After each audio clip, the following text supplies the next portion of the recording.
Hello everybody, welcome into our latest live broadcast. Today it is the 17th of December. It's Tuesday, 2024. We're just about a week, a little more than a week away from Christmas Day. I hope you got all your holiday shopping done.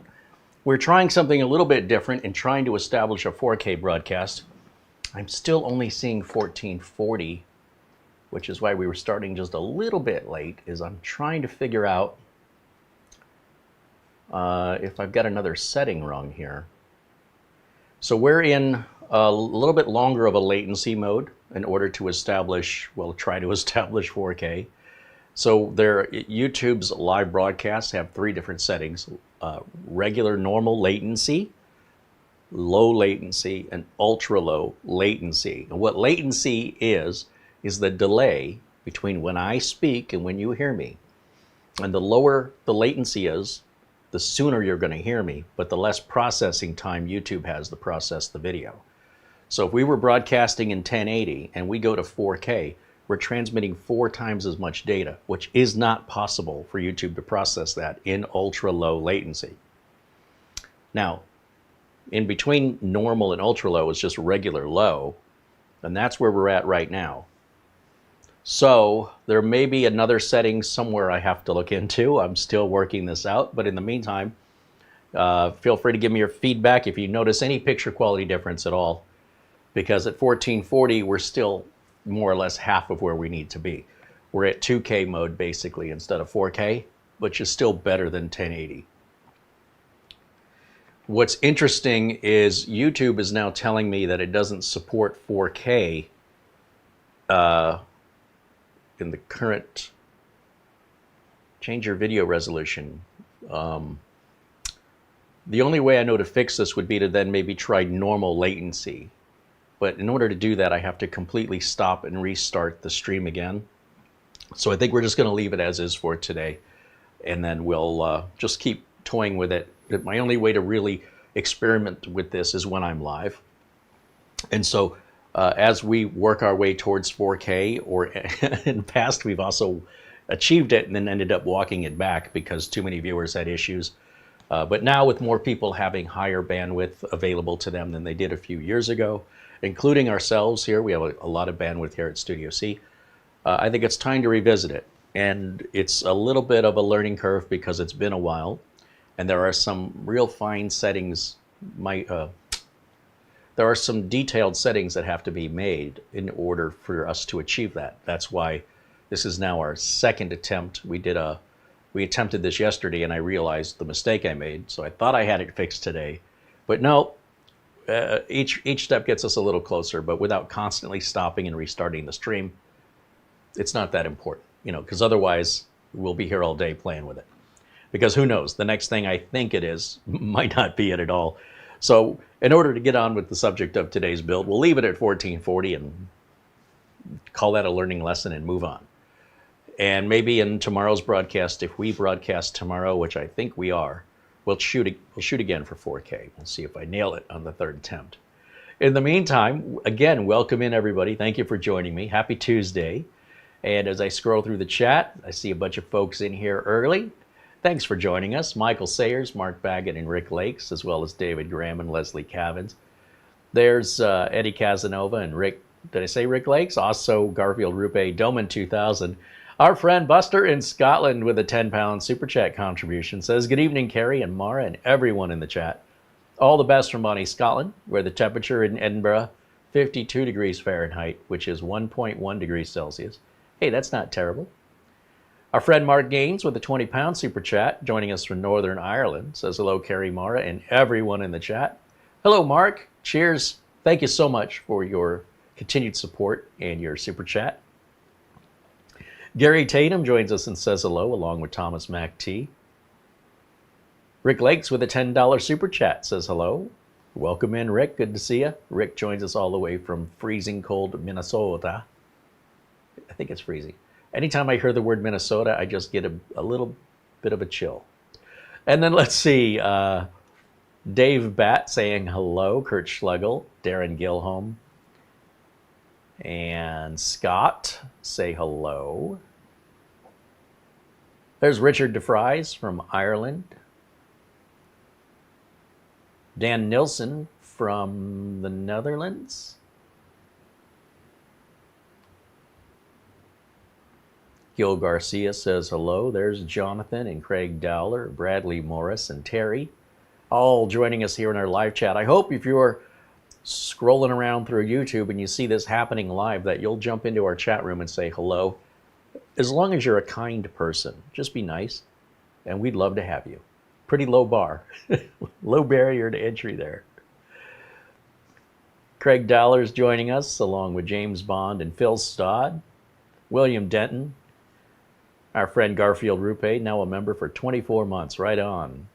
He says, I have finally made it to 2 years as a supporter. That is awesome. Thank you, Garfield.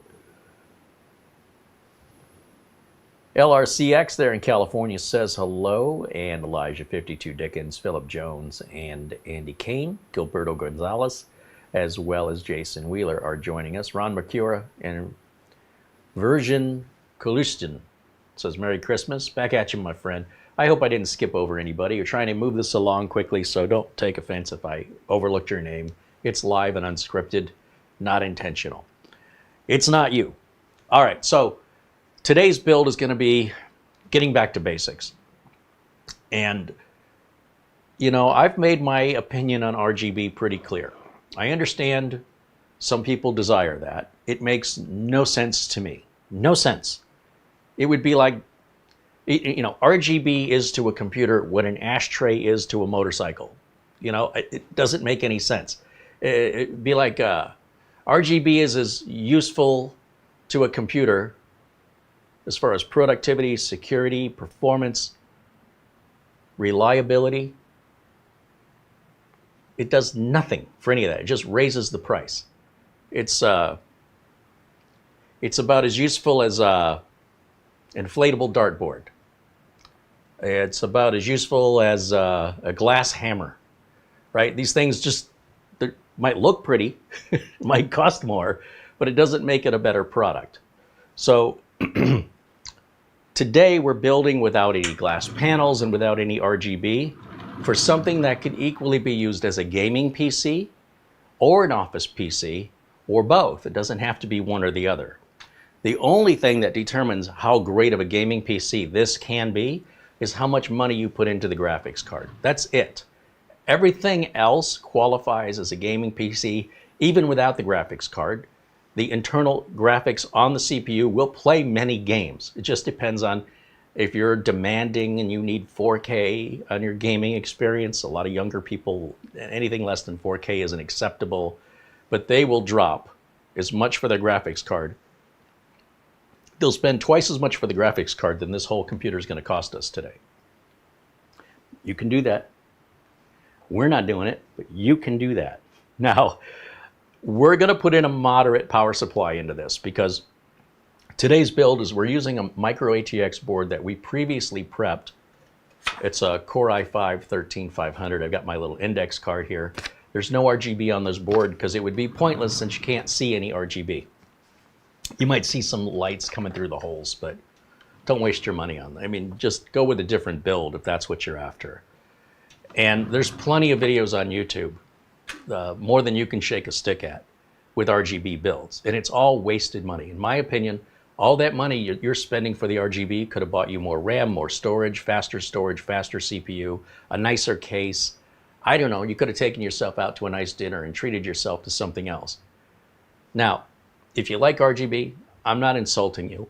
I'm simply telling you I don't. So if you have the right of an opinion that you like it, then I expect the same consideration in return that I have the right to the opinion to not like it, and we'll agree to disagree. And the reason I don't like it is for practical purposes, not emotional ones. It doesn't make any sense to add cost to something that's already expensive, that does nothing but act as a lamp or a nightlight, that can often result in support calls. Why can't my nightlight go off? Why can't my, 3 of my lights are coming on, but the 4th one isn't? And yet, what's wrong with the computer? Nothing. It works perfectly fine. But we've got a support call now because of the LED. Or the LED control software is causing Windows blue screens. I've dealt with that twice now, where the software was out of date, a Windows update caused it to break, and now their computer's randomly blue screening and they can't get anything done. If you want to go down that road, I'm not telling you not to. I'm giving others alternatives. You don't have to. There are computers that don't have RGB. Some people don't know that. That's how prevalent it is across YouTube right now. There are people calling me going, wait, they sell computers without the lights? I go, yeah, that's how they originally were. They go, I didn't know they made them like that. I'm like, yes, they do. In fact, if you work at an office, you'll never see one in most corporate offices, ever. So there's a complete delusionary bit of information implied by viewers who are interested in the tech, who are just starting out and they don't know any better. And they are led to believe that since every video they're watching on this subject contains RGB, that's just the way it is. Nobody's specifically telling them that. It's just that's the only thing they're seeing. So what else would you imply? Anyway, welcome to my nightmare. Today, we're going to build a really nice, elegant looking PC that's not going to break the bank, that you can use in your office, you can use it in your home, you can use it for gaming, you can use it for all three. It's extraordinarily versatile with quality, reliable parts that are budget friendly, that are likely going to last you the next 10 years. You know, if you needed a computer to last 10 years, this build will do that. If you needed a computer, you can upgrade the video card on, or you can change the power supply, or you can easily change any part should it fail. Boom. You're not going to get that with the system integrators like Dell and HP. Necessarily on the consumer side, a lot of that's disposable. It breaks, out of warranty, you throw it away, you buy a new one because the cost to repair it is too expensive and it takes too long. You can have a new computer right now for probably the same cost of repair with a new warranty that's faster, not just the same old computer fixed, but a better computer with a new warranty, and have it now with no waiting and an overall better experience. Repair on cheap computers is a waste of money. Now, when you're dropping $1,000 or more on a piece of electronics, different story.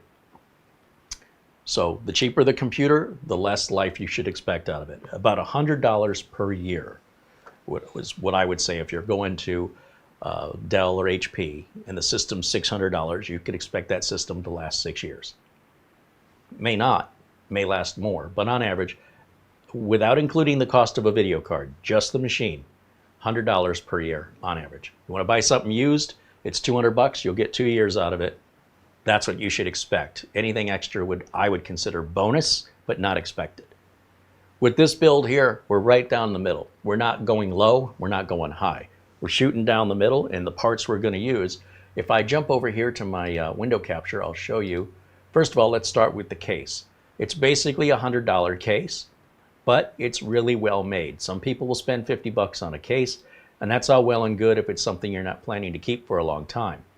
But the benefit of a case like this, there we go, is that you can keep it and upgrade it indefinitely.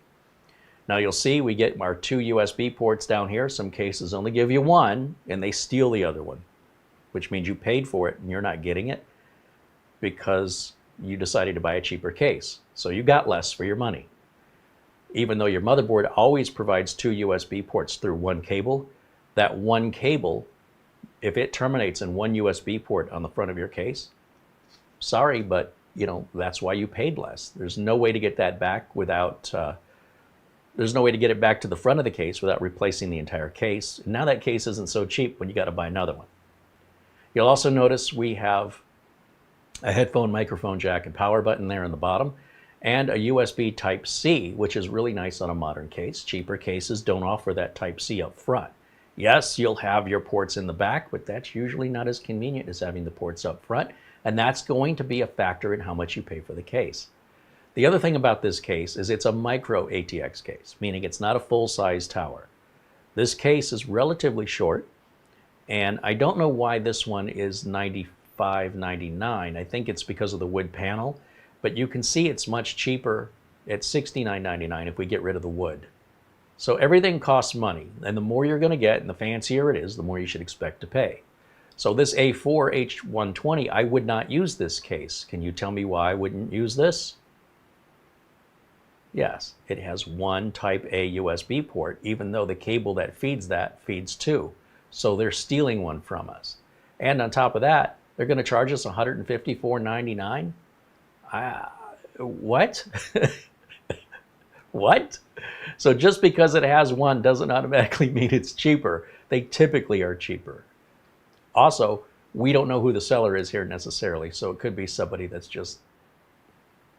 Oh, I see why. This is a mini ITX case. This case is super tiny. That's why it's a little bit more expensive. But nonetheless, there's no excuse for one USB port. You could get a nicer mini ITX case, in my opinion, that's got two USB Type A's and not pay more than $100 for it. Now, if you wanted the capacity to add a liquid cooler and a full-size video card and all this other stuff, you can easily pay more for the case if you need that kind of versatility and the smallest package possible. Those do exist, and they are expensive, upwards of $250 for an empty case with no fans or nothing.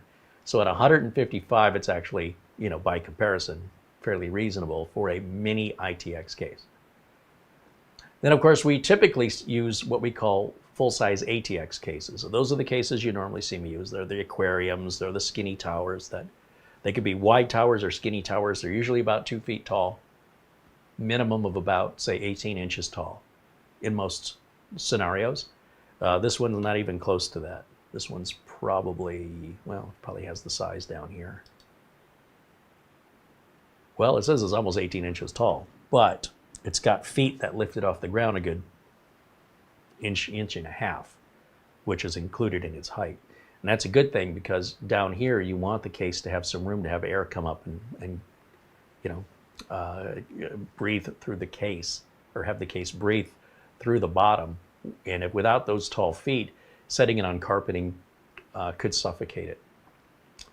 Also in this build, we're going to use this GIGABYTE B760M. We bought this because of the heat and control issues, voltage control issues we had on 13th and 14th gen Intel processors, and I needed basically one motherboard from each big manufacturer, one from Asus, one from ASRock, one from MSI, and one from GIGABYTE.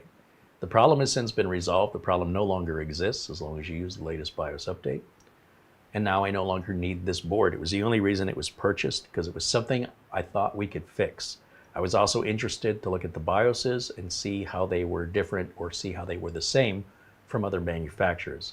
This board has served that purpose, and now it's ready to go to its forever home. The CPU is, we're sticking with the standard, you know, $250 Core i5-13500. It comes with a stock cooler that's more than adequate for cooling this. It's quiet, and it's no RGB.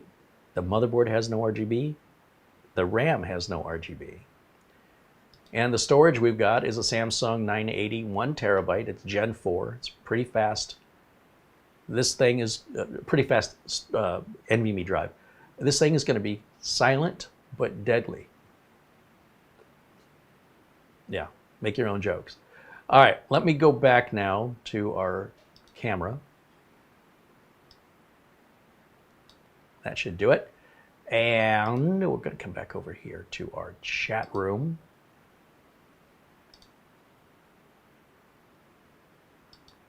The power supply. I'm going to use a modular power supply because you don't usually get a lot of room for cable management. I don't know, but I'm just assuming we probably aren't going to have a...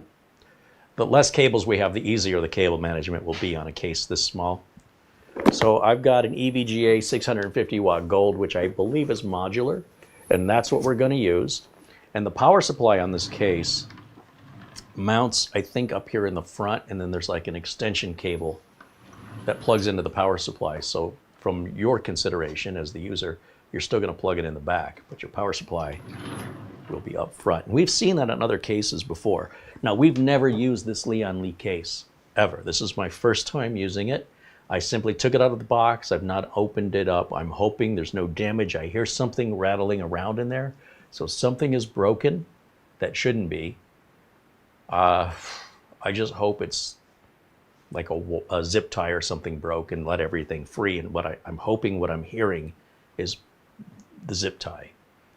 So we're going to find out live on camera. We do all these videos live and unscripted, so you can see the actual work in the actual time, the actual misunderstandings that I have, if I have any, and how I solve them to teach critical thinking and to set proper expectations for how long you should expect to take if you want to do this.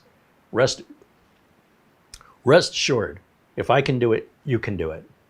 But too many polished and edited videos, which look great on TikTok for 30 seconds, are not reflective of the actual time and effort and frustrations and confusions that are involved with building computers, especially if you've never done it before or it's been a while. You need to give yourself the proper amount of expectation, the proper amount of time and understanding to forgive yourself that you're going to make mistakes. If you don't make mistakes, you're not learning. And I don't know, why would you boast about not learning? That's weird. Like, I'm as good as I'm ever going to be and I'm never going to get better. I have reached the best. It's all downhill from here. That sounds terrible. So, well, we do our best to avoid mistakes. There's no shame in making mistakes, none whatsoever. The shame comes in making the same mistake over and over again. That's where you should be ashamed. But you make that mistake once, you say, okay, now I know. That's how we learn. None of us were born knowing this. I wasn't even born knowing how to speak English or use a bathroom on my own. Look how far I've come along. I hope you've all come along that way too. I can chew food now. Wasn't always the case. Evolving, learning, experiencing, growing. That's what this is about. It is not a commercial. It's a community, and we hope you'll decide to be a part of it and join us here. If I invited you out to dinner, it's not about the food. I can go eat without you. You understand? So anybody who says, this takes too long, I don't want to go to dinner with you if that's your attitude at the dinner table. I'm not there to race you to eat. I'm there for your company. And if you get that, you'll find there's not many YouTube channels that exist like this, where we put the community first. And we really, really want to see this community grow with other people who get it and appreciate the alternative of what we offer here compared to most tech channels, which are very gaming oriented, enthusiast oriented, impractical, expensive to the point that you can't afford that stuff. And they cover up a lot of mistakes. In fact, they usually cover up all their mistakes in editing. So everything's always right. They say everything usually good because it's been scripted. And it may even be paid for by a company that approves the script and approves the video before you are allowed to see it. That's deception. That's just, to me, it might be entertaining, but it ain't real. It's very carefully crafted to make sure that a certain light is shown on the creator or on the product so that the creator doesn't look incompetent or the product doesn't look bad. This is real. Nothing I'm doing here is scripted. I might be in a bad mood, right? I mean, that's just the way real life is. I'm not in a bad mood. In case you're wondering, this is what my good mood looks like. And I love doing this. And I'm not interested in racing anybody. I don't care how fast it can be done. I care that you enjoy yourself, and I care that it works more so than I care about how long it takes. It's real. This is how I service my clients. I don't push them through it, you know. I try to help them as quickly as possible, but not so quick as to be dismissive. So in any sense, also not so quick as to have to come back and do it again and again because I didn't do it right the first time. Because then that's not quick. That's the opposite of quick. So slow and steady always wins the race, and we're out to win. And not just once, but we want to win over and over and over again. Statistically, slow and steady is going to get you there more times than just randomly, you know, shooting for the fences and aiming for the fences, whatever the expression is. All right, so that's our philosophy. If you're new here, that's what you're in for. And if you realize how rare that is, and you want to stick around and see the value in the actual process and the actual learning without edits, you've come to the right place. Otherwise, if you're looking for commercials, they're pretty much everywhere else on YouTube. All right, so let's go ahead and see what this thing looks like inside. I have no idea what I'm getting myself into. There's no prep on this. I'm a real working computer technician. I roll into whatever somebody's got, you know, as a field service tech.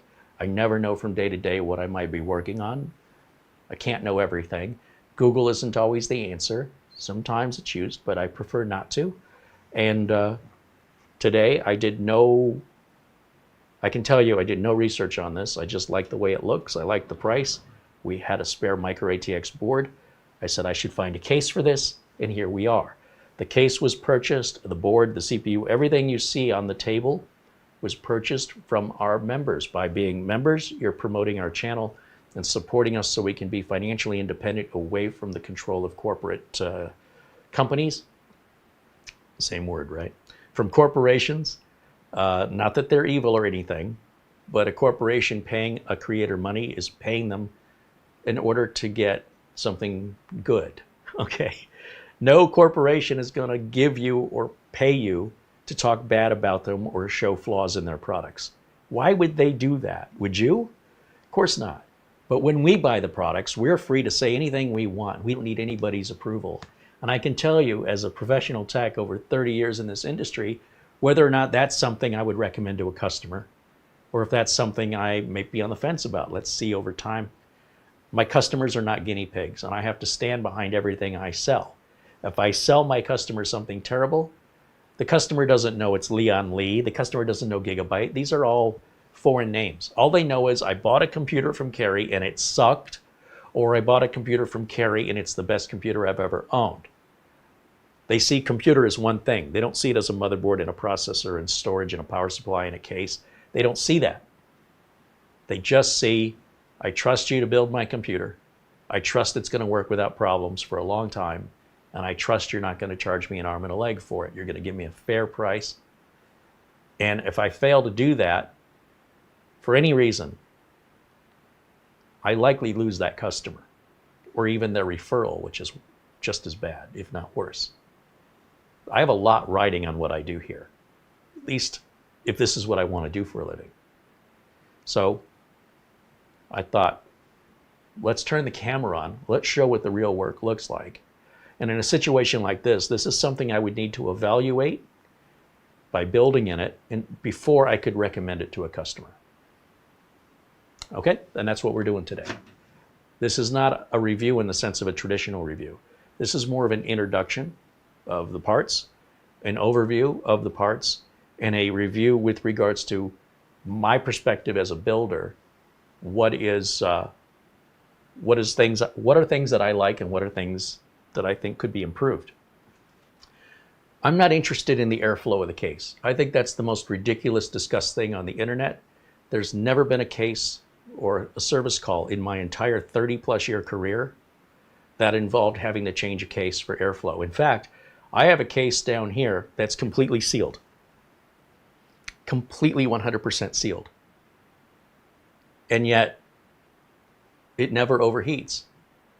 The power supply has to pull in air from inside of the case, okay? And the liquid cooler has to push air outside of the case, and the case has no vents or holes, and it seals completely, 100% seals up.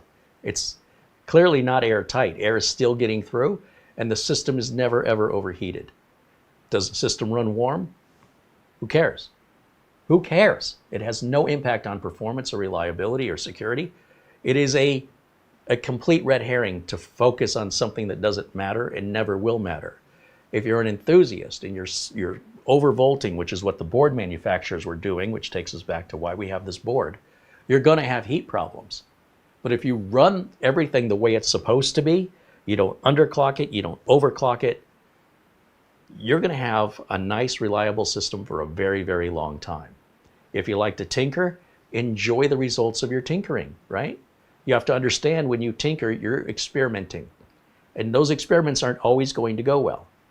If you want a system to be reliable and to last a long time, don't mess with it like that.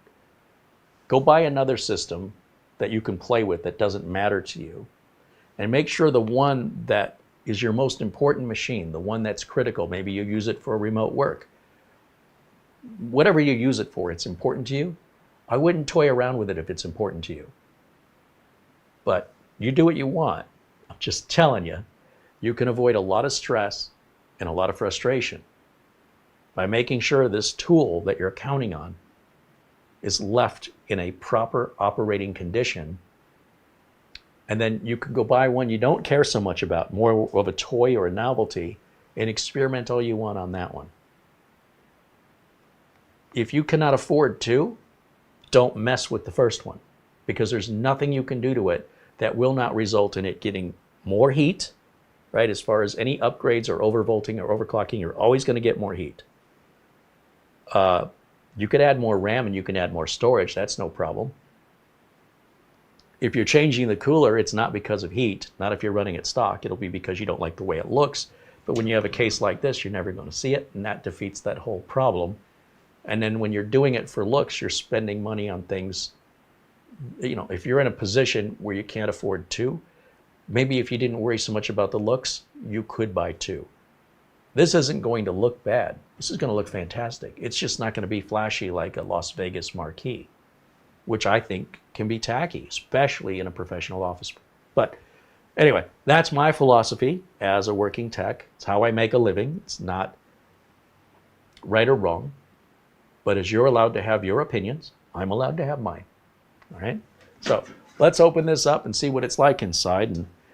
And it's Lian Li, so I expect it's going to be good. They're a good, known, quality brand. I've worked with Lian Li cases in the past, and I generally like all of them. This, what is this? Is this a latch? Yep, okay. Side panel comes off. And over here, another side panel. It should just pull off. There's a little pull handle right here. That's easy. I've seen a lot of Lian Li cases that have similar panel removals. So far I have not needed a tool, right? Thumb screws weren't too tight. Everything snaps in. And inside, I heard something rattling in the case. And I was hoping it was a zip tie, and it looks like we have a broken zip tie right here. I don't know how well you guys can see that.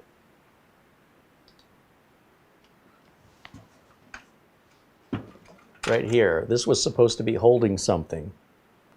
And when the zip tie broke, whatever it was holding is bouncing around in here. Okay. So that should have been tied down. Oh, there's another broken. There's two broken. Once one thing breaks off, it slams into other stuff and can likely break off more things. It starts with one thing, and then maybe it leads to others. Maybe it doesn't, but that's how it starts when it does get bad.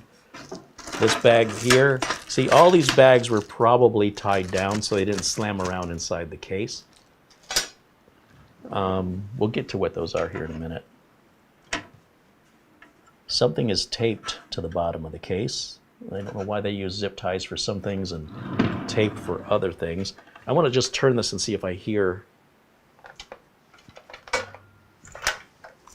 Oh yeah, something. Oh, we got a piece of something just fell. I hope it's a piece of zip tie, or otherwise it's a piece of plastic from the front of the case. If I can find it. It just fell on the floor here. Bear with me for 1 second. It may not matter. I mean, whatever it is, it's broken. I just hope that was a little piece of zip tie. Ah, here it is. What is it? That does not look like a piece of zip tie. That looks like a plastic clip.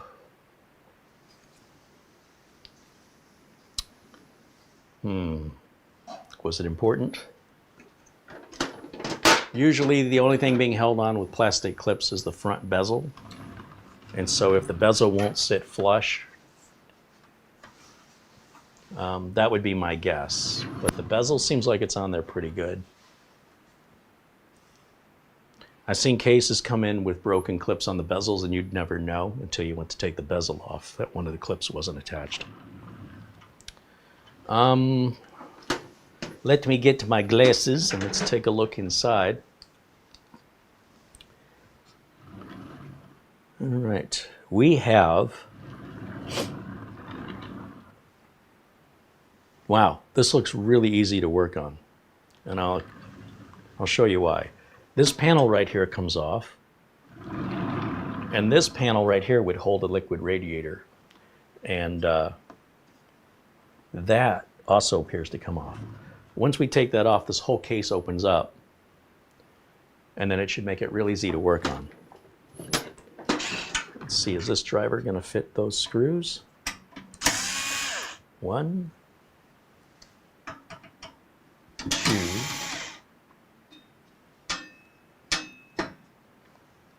Oh, it's hinged. Hey, that's pretty cool. Well, kind of hinged. It's got these little bent pieces of metal that give it that ability to kind of fold down, although it won't stay in that folded down position. Let me make sure I don't lose those screws. Those are going to go to this lid, which I'll set down here. And now that whole side is open, and that would be good if that's where it stopped. That's pretty good. The benefit, though, is removing the other side, allowing us full access through. That's going to make working on this so much easier. So we're going to take that screw out there, which I just dropped. And I think these are all the same. Yeah, they all look the same. So we've got one screw there and one screw on the other side here.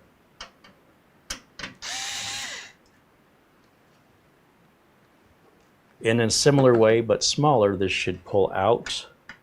No, it pulls, you push it up and then out. And that's going to hold two 2.5-inch drives, I can tell just by looking at it. Whether those are SSDs or mechanicals. In theory, you don't even have to put that back in if you don't want to, if you're not using it. Now, look how much access we have to get in here. Now, there's no fans in here. I will add a fan to the back. I think a rear fan is necessary unless, and here's the thing that's kind of tricky about this case, as I've just realized, not only do we have the spot to put the radiator in here, we also have a spot to put the radiator in on top. If we were to put a liquid cooler on this, which we're not going to do, because an i5 13500 doesn't need it, and we're not going for any looks because there's no glass to see it anyway. But if we put a liquid cooler up here, we would not need a rear fan. In fact, it would be worse to put a rear fan because as you're drawing air up and out the top, if you're also pushing it out the back, your airflow pressure and what it's cooling is going to be divided. So you're going to get half as much. Well, you probably get about 70% out the top and 30% out the back. But it would also be possible to get 70% out the back and 30% out. But your radiator's not going to get 100% of it.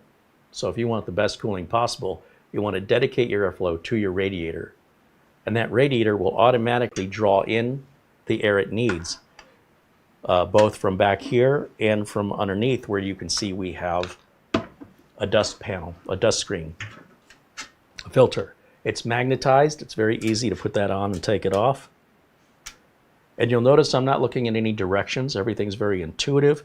With critical thinking, determine pretty easily why things are the way they are and why it makes sense. So far, all of this makes sense to me. It doesn't always happen that way. With regards to the front probably comes off. I imagine there's a screen back here. I don't know if it just pops off the same way. Yep, it sure does.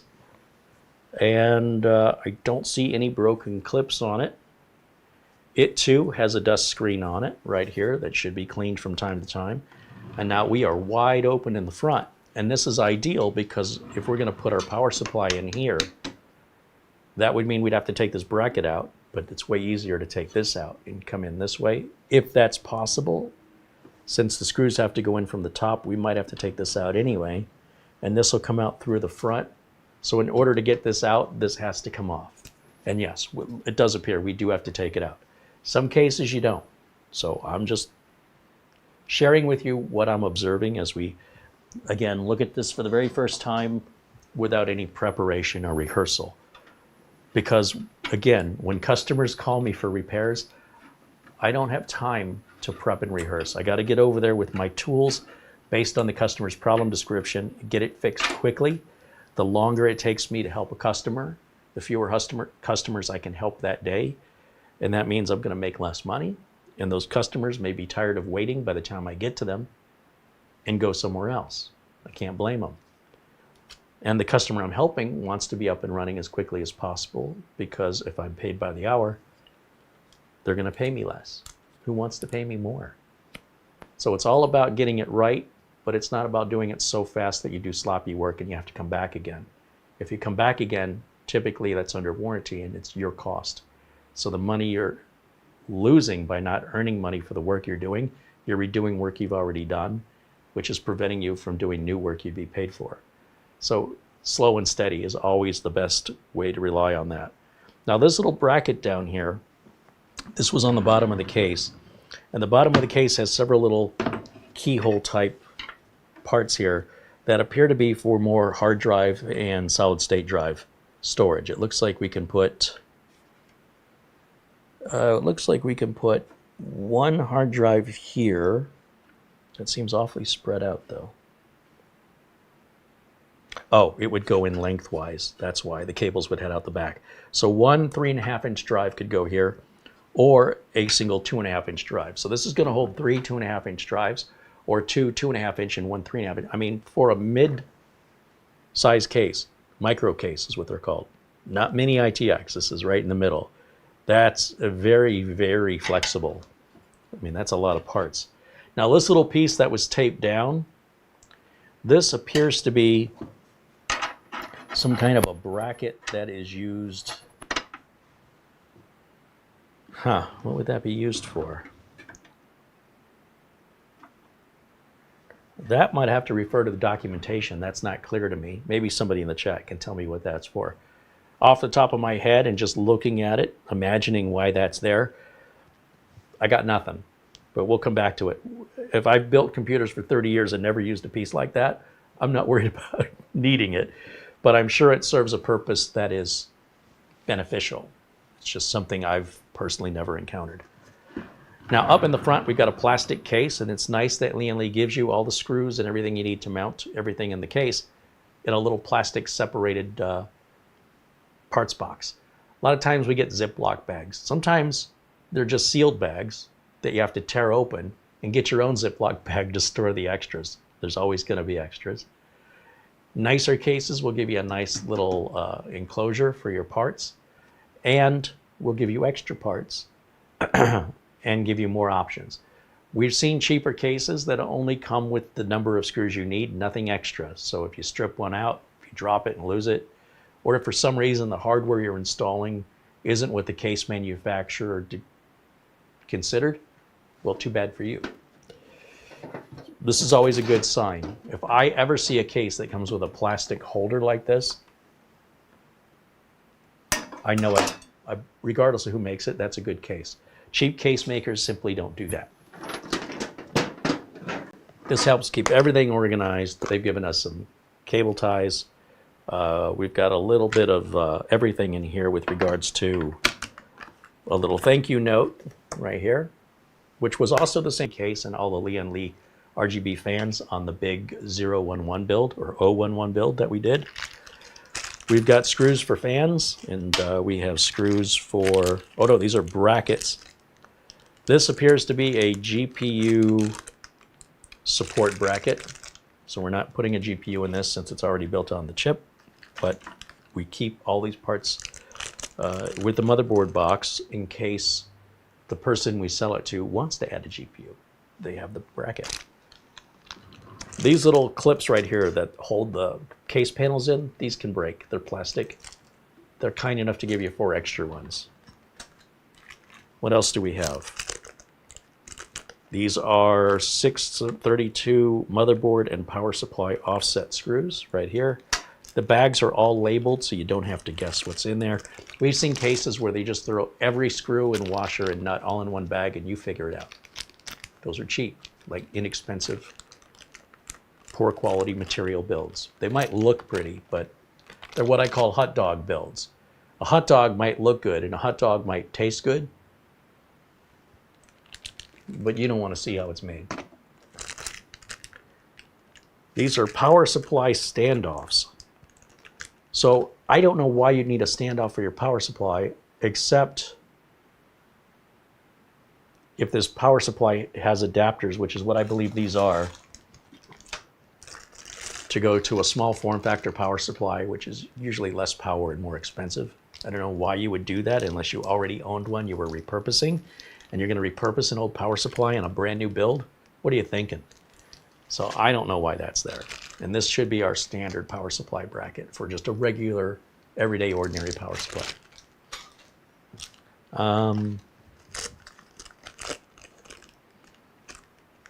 These are power supply screws. Where the industry has a big miscommunication is the case manufacturers 100% of the time give you power supply screws.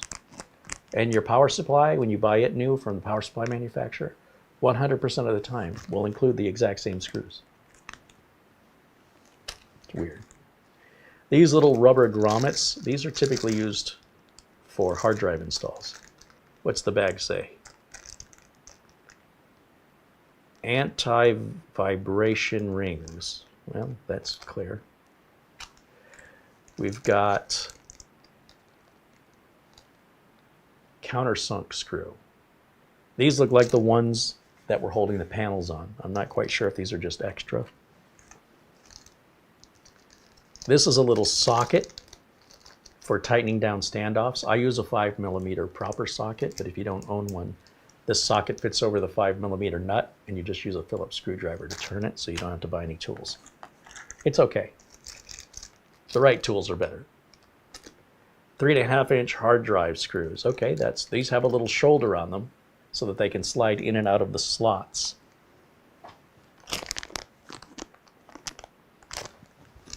When I refer to the slots, I'm referring to these keyhole-shaped holes where the screw goes into the wide part and slides into the narrow. And that's what gravity keeps the hard drive in place, right? If this installs this way, it would be gravity.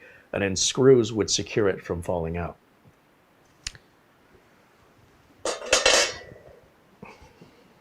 What else we got? This is the same thing, but for 2.5-inch drives. So we have it for 3.5-inch drives. Now, 3.5-inch drive should need 4 of these. So we should have 4 or we should have 8. And they have given us 6. That's 2 spares. So you can only put one 3.5-inch drive in there, I guess. And on the 2.5-inch drives, 1, 2, 3, 4, 5, 6, 7, 8, 12. So we can have 3 2.5-inch drives, just as we talked about. We've got 4 screws for each drive. Perfect. We've got some nylon cable ties. They don't give you many. I mean, here we've got 6. That's not going to get you too far. It's a nice thought, though. And then these little plastic dividers are here for you to customize your little organizer here. And you can then create your own little drawers, etc., for how you choose to organize this. So those of us with OCD, oh, we love these. This and label makers, I'll tell you, keeps us happy. So it's really nice that all the screws are separated out. All the bags are reclosable, resealable bags. They're not sealed where you have to cut them open and throw them in the landfill. These are reusable. And they're all individually labeled, so you don't have to look at the screw and look at the picture on the directions to figure out what that screw's for. Everything's labeled. You're going to pay extra for this, okay? That's part of what you're paying for. Or in the case of buying a cheap case, part of what you're not paying. I don't need that. I'll figure it out on my own. Hey, look, if your time is worth nothing and you don't care, have at it. But it sure is nice. Well, some people will complain that they got to figure out where all the screws go to. Nobody ever complains that the screws are all well labeled and individually separated. Never heard a complaint about that. It's only possible the other way around, and the other way around will almost always cost you less money and more time. So if your time has no value, you know, I'll leave that up to you. Now we have a big, wide open case to work with. This looks fantastic. Everything else I think is riveted on. I see rivets here. The rivets give the case strength. We have a badge back here that says Lian Lee with the model number. We have our power supply bracket up front. That's going to pull forward and out. I think it's going to lift up and then out. Let's just go ahead and remove it. The same as the other brackets. It's the same screws and the same installation method, which is we take the 2 screws out from the top here. And those are the only 2 screws that are going to secure that. And if I turn it this way so you can see, well, I'm going to work backwards on something I've never worked on before, but I feel pretty confident it's that simple of a design. We're going to lift up, yep, and then out. Why do I need documentation? Good design negates the need for documentation. Now, we can put the power supply in right now since I got the bracket out. Why not? Let's do that. This is a brand new power supply. It's never been opened. Hopefully Mara will add the link for the EVGA 650G5, assuming they still sell it. We've had this in inventory. It's got a little dust on it for that period of time. Whatever the carbon dating on the dust is. A few months anyway. Hopefully it's still available for sale on Amazon. Now 650 watt will work fine for up to a 4060. When you want to go to a 70 or 80 or 90, you're going to want at least 750, upwards of 850 watts. So if we were to put in, say for example, the new Intel what is it, a B580, I think is what it's called. That's good for 1440p AAA gaming, and will run with this power supply and everything. You'd be fine. So again, depending on how much budget you've got for a graphics card, you may have to adjust your power supply to accommodate that, or maybe not, depending on how much money you've got to spend and what your demands are. We can pretty much meet your demands as long as you've got the wallet to back it up. That's it. There's an old saying in car racing. When the driver says, how fast can we go?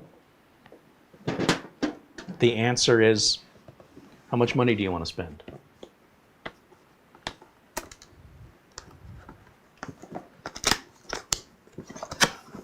It just so happens in professional racing, there are limits that everybody has to follow to make the race fair.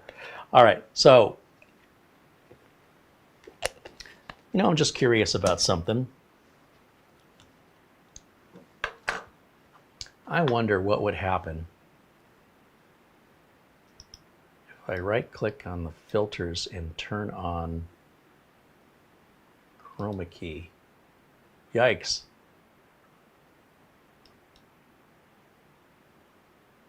I'm just trying something here. Wow, that's pretty cool.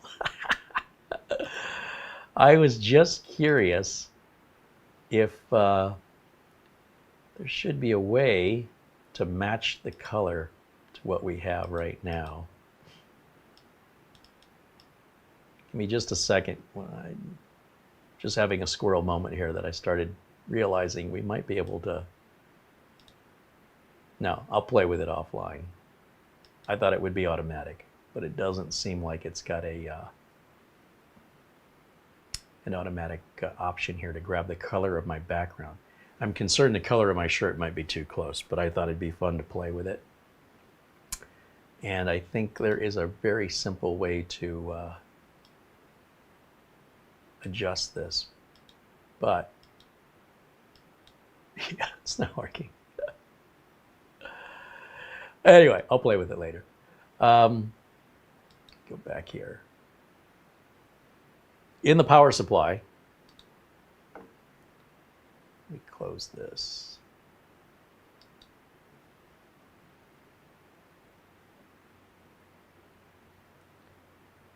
Where's my chat room?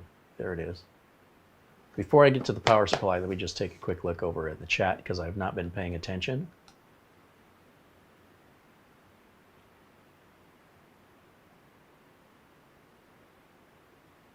Dave in St. Louis says he's working in a Lian Li case, and it's a nice metal with all the bells and whistles. That sounds like a Lian Li case. They're generally not the cheapest. They're also not the most expensive, and they're usually built well and very easy to work on. There's always some exceptions, but that's usually what you could expect. Buster says he had to reload his page due to the memory leak. Yeah, this is frustrating for us as well.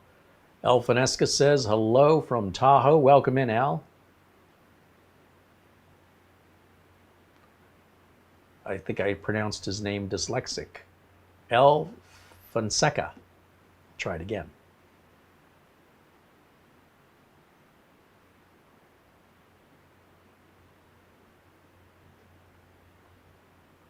Why do I worry about repairability? It's not just about repairability, but it's also upgradability. And it's about supporting my customers. So for example, last week, was it last week? I've done so many videos, I can't remember. A customer brought in a machine that I built in 2014, asking me to upgrade it. Well, actually, they were asking me for a new computer. And I said, we don't have to replace the computer. If you like the computer, we can change its insides out and save you a little bit of money too at the same time. You can do that? Yeah. That would be awesome. Very rarely does a customer say, I don't like the case.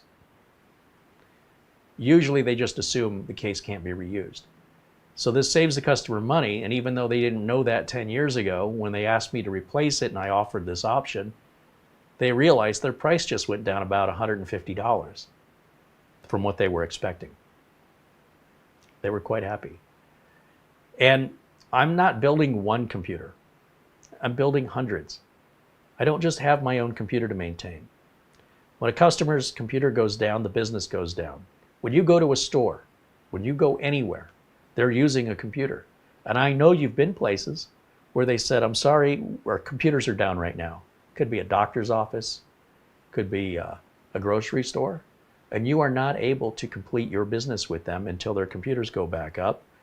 And if they say, we don't know when the computers will be back up, you'll likely take your business somewhere else, because consumers are highly impatient and selfish and live in a bubble. And they have no thought or consideration for anybody in the world but themselves. But if you find yourself on the other end of that, where it's your system that's down and it's your business that's being lost and your customers are taking their business to your competitors, you're going to understand the importance of reliability, support, repairability, and upgradability versus somebody sitting at home in your own little bubble with your own little ecosystem, and the only thing it affects is you. What I'm trying to do here is show you there's a big world around you that you deal with every day. And when their systems go down, you're not happy about it. Even though it's not your system, you can't do whatever it was you went there to do because they're down. They're not happy about it because their business ceases and they stop making profit. Some things don't just burn out because they're bad parts. Sometimes there's a power spike. Sometimes somebody spills or drops something on the computer. So repairability under this myopic, narrow vision of it's only going to break by itself is not how the world works around us. Car repairs are very different on the engine and transmission, or what we call the drivetrain, than on getting into an accident and the car doesn't work because the driver damaged the car or failed to maintain the car. It has nothing to do with the quality of the car. It's how it was treated by the driver or the owner.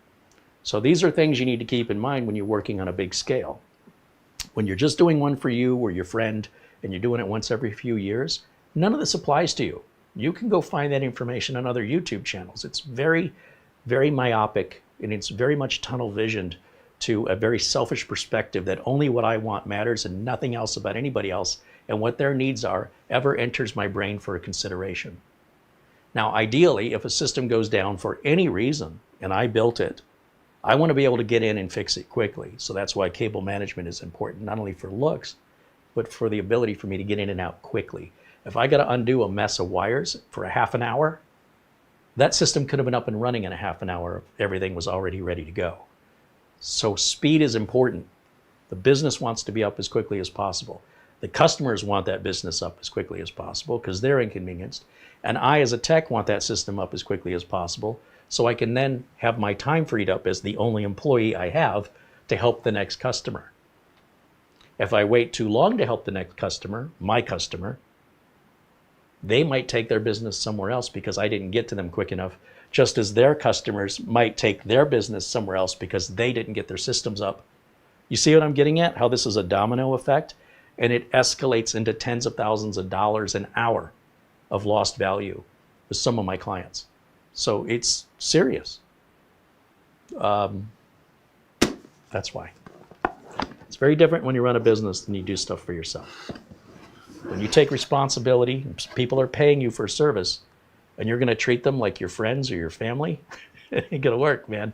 You've got to be more or less their employee, even though you're self-employed. When they call you and they say jump, you say how high, because any other answer is we'll call someone else. And then I'll be looking for a job because I won't have any customers. I won't be able to pay my bills. And I'll be out living on the street making YouTube videos from my cardboard house. But it's just that reason. No big deal.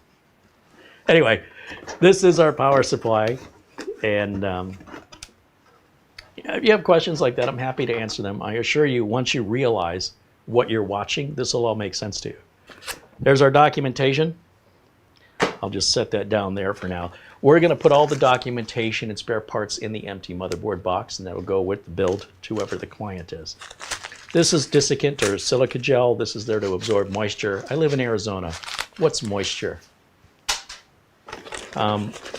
Regardless, we throw that away. This is a brand new power supply. You saw me undo the shrink wrap.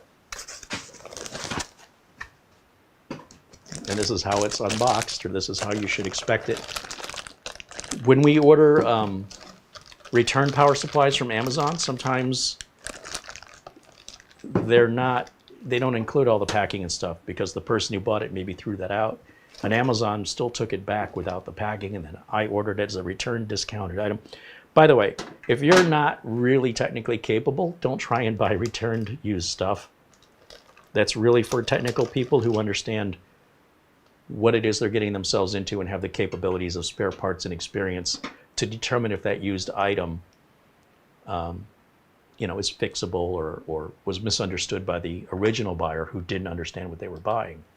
If you're just building for the first time trying to save money, stay away from used parts. So that depends on your level of technical experience and your comfort of what's more important to you, depending on what the discount is on buying a returned product. I always buy knowing what I'm buying maybe have to be sent back, may have to be returned, and I always buy from Amazon Warehouse, not any other third-party sellers, because I need that 30-day free return without hassle, without waiting forever. Amazon takes care of me, so I have peace of mind. But I wouldn't do that if a customer needed a solution right now. I wouldn't buy a used part and then just hand it off to the customer. I have to test it first. Some people run their businesses that way because they can make a few extra dollars, not tell the customer it's a used part, and sell it at full price and make a few extra bucks. I don't know how these people can do that with a conscience, but that's the kind of people that are in my line of work. Unfortunately, it's more common than I'd like to think. I really would like to think that doesn't happen. There's no bad people doing this work. Unfortunately, there are lots of bad people doing this work. But I guess the same is true for about any service, plumbers and air conditioning people. And you got good ones and you got not so good ones.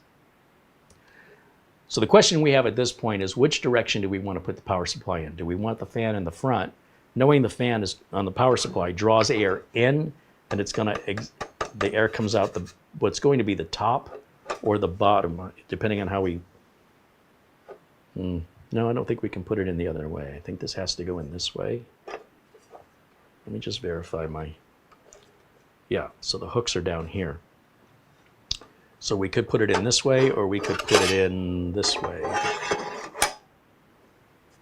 The holes for the screws will align in either orientation. And if we put it in like this, by the way, remember I said every new power supply comes with screws? They should be in here. So the case manufacturers give you power supply screws, which is weird. This bag has a remote power on. When you plug this into the cable on the end of the power supply that usually goes to the motherboard, it turns the power supply on. Why would you do that? If you're making a custom liquid cooler, you need to prime your pump before you start heating up your parts. The fluid needs to be already through the system. In order to do that, you need the motor to run, and to do that, you need power. So you would unplug the power from the motherboard, plug this connector in, and when you hit the switch to turn this power supply on, it comes on immediately. This allows you to prime your pump, get all your liquid filled and all the air gaps out, shut it back off, take this off, and throw it away because you'll probably never need it again unless you're doing something with your pump. If you don't have a custom liquid pump, you'll never need that. It's not a power supply tester. Now the screws that this power supply came with are silver and our case is black. I don't want to use silver screws, so I'll use the screws that came with the case. Maybe that's why they included them, but most modern power supplies today, remember this one's a few months old, most modern power supplies will be, they will include the color of screws that match the color of the power supply, generally. So in here, we've got a bag that says power supply screws. This says power supply standoff, which again, I can only imagine is for this bracket here so that it connects, I don't know.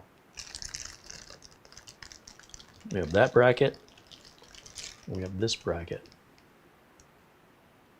I might refer to the documentation on that because that seems like it fits in there pretty snug. I don't know where standoffs would be helpful, but maybe that's for a different power supply than we're using, or for adjusting the power supply further down for access to cabling. That would make it worse. I don't know. But I want the power supply screws, which are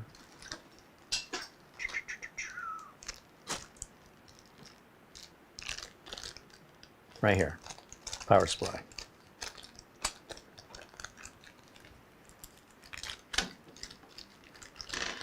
Yikes, making a mess over here.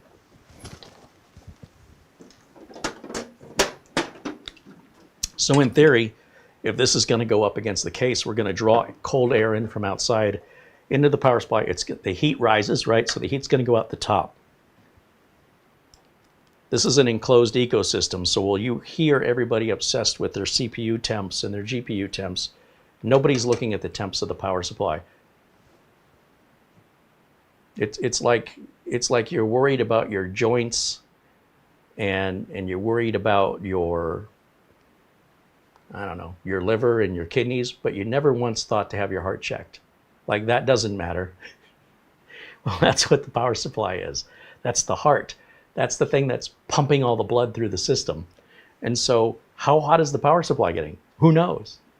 And if people they would obsess about it for no reason at all. It's like the future of a Xanax prescription, I guess. In the actual real working world, this is not an issue. Heat is not an issue that we generally have to deal with more than once every few years. We'll get a system that's maybe running a little hot, and typically because one of the fans died. And they didn't know because the fan wasn't making any noise because it was off. And so the system started running warm, and then maybe it starts to blue screen. Something initiates a call for support. The reason you see so much of it online from enthusiasts is enthusiasts overclock, enthusiasts overvolt, enthusiasts overdrive the processor, degrading its overall lifespan. And they do that because it's fun. Okay, well, I like a computer that just works reliably, that I don't have to constantly keep repairing. To me, that's fun, you know, actually using the computer. But I guess I'm a weirdo. What can I tell you? Now, the power supply, interestingly, we can use any of these screws here. Usually, when you flip the power supply one way or the other, one set of screws is available one way, and the other set of mounting holes is available the other way. This one's a unique design in that we could literally put 2 screws in each corner. I mean, I don't know why you would. That's not normal. And it might add some confusion to a first-time builder who thinks, oh, I only have 4 screws, I need 8. No, 1 screw in each corner. Usually that's decided for you by the thing you're screwing the power supply to. Now this bracket here, and I'm just making a mess. Let's just move all this over here. This bracket, what is this used for?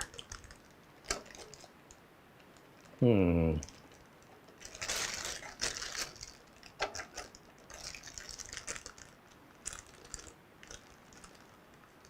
have no idea. Again, we can look at the documentation, but I can tell you, if we do this, this should be all we need to do. We can then slide this back in, this one in this way, right? And it looks like we can mount it in that position right there. By the way, the rest of everything in the power supply box are the modular cables, which I'm just going to throw on the floor so I can get rid of this big box because I'm trapping myself out here. And where's my feed? Right there. Right there. Okay, so that can go right over there. What I wanted to show you on this, and the reason why I needed some room, you see where the power supply is? But if you look on the front of the case, we've got a couple other mount points for this, the 2 screws. That means that this power supply could be raised up and slide in there. It looks like it could raise up one more time. Do you see these square notches? 1, 2, 3, 4, 5. It can go into any of those 5 positions. But think about this. If I put it on the lowest position, well, I can't because the bottom of the power supply hits the bottom of the case. And the bottom of the power supply is also where we need to connect our cables.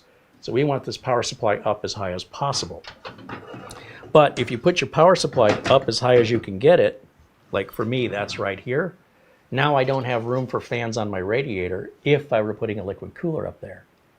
And because there's all these variables, they're very thoughtful, they being Lian Li, in giving you all these multiple positions and different power supply brackets for different size power supplies.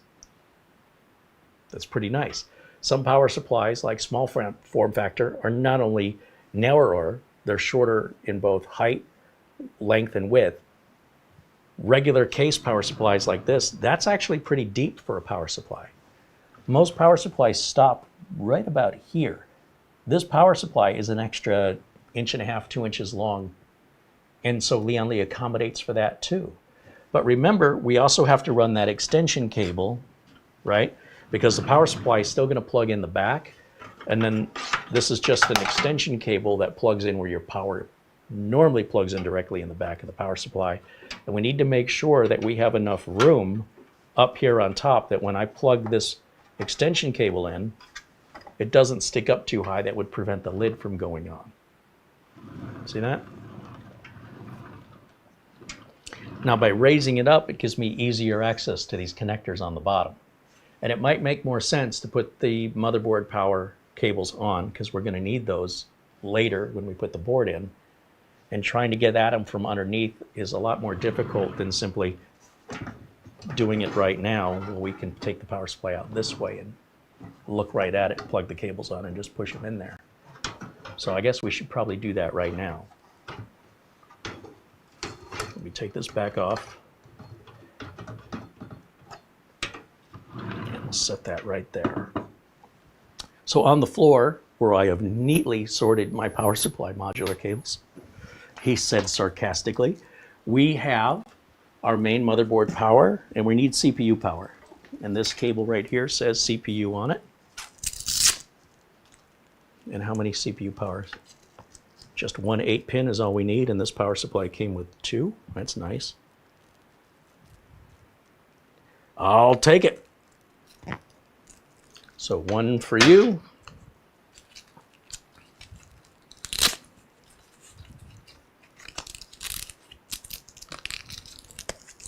Put that with the others.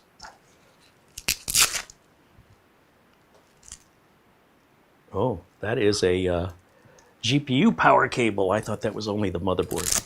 All right, so we'll put that right here, nice and organized, Velcro ties, labeled EVGA, something that comes with a nicer power supply. Again, like everything else in this industry, you pay less, you get less, maybe you don't care. I'm assuming you do. I'm assuming you've got pride, but I don't know. Let's go ahead and plug in to the back of the power supply. This is our main motherboard connector. And CPU. No, no, this one says VGA. This is also a VGA cable.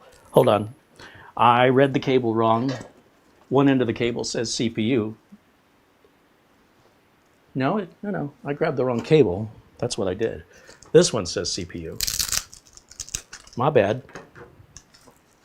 So did I not have a second CPU? I don't think I did. I think I only had, I think it was 2 VGA cables. This one is VGA, and this one is VGA, and this one is SATA, and this last one is Molex. All right, so we only have the one CPU power cable. Some power supplies come with 2, because some motherboards offer 2. The second one is only needed for overclockers. So we're not overclocking. Even if our motherboard did have a second one, we would not use it. So we're going to plug this in the back of the power supply where it says CPU. So that's what that looks like. They're all labeled appropriately. And now that they're in there, it's much easier to install this. We'll move this out of the way for a second. And we'll just push these in here for right now. Just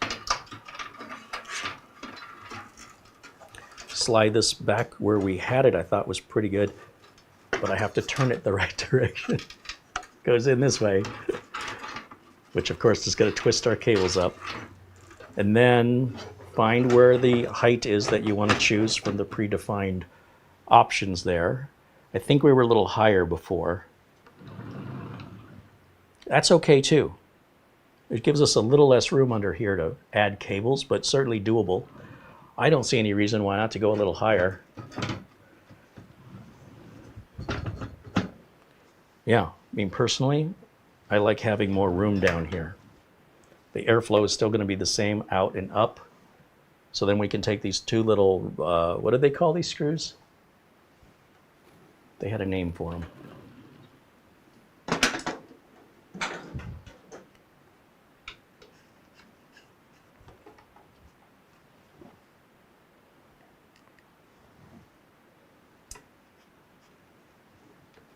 That's it, just 2 screws hold that up.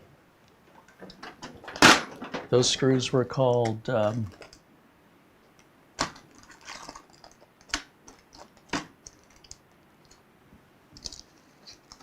countersunk screws. That's what they call them. All right, now I can put the extension back on there. Now the downside, of course, is not having access to the power supply on and off switch. That means if you ever have to cut power to this computer, you're either going to hold the power button in for about 10 or 12 seconds. That works on all computers and laptops. Or you'll just simply unplug it from the back of the PC because your on and off switch is down, geez, over here. I'm not even sure. Let's see. Eco mode will turn on. That means the fan will only turn on when it's needed. And the power switch is being covered. The cable for the extension is going right over the power switch, which kind of stinks. But that's because the manufacturer of the power supply and the manufacturer of the case aren't on the same page. Might be something to watch for if you're buying this case. Look for where the power switch is. If the power switch is beside the power connector on the back of the power supply, you prefer it to be further away or above or below it. Then this extension cable won't interfere with it. See how the cable comes out the right? So when you're looking at your power supply with the fan facing down, this cable only goes in one direction. And if the fan is facing down and your power switch is in that same location as the way you're seeing it, which is my right, your left, you know that's going to sit on top of it. That's okay. It just means I have to turn it on now. Otherwise, I can't really reach it or get to it. All right. I mean, it's a really easy build so far. I've got no complaints at this point. Everything's going together easy. They've given us plenty of spare screws and then some, right? They've given us what we need and then some. And then if we lay this flat, and we'll just drape these cables over the sides.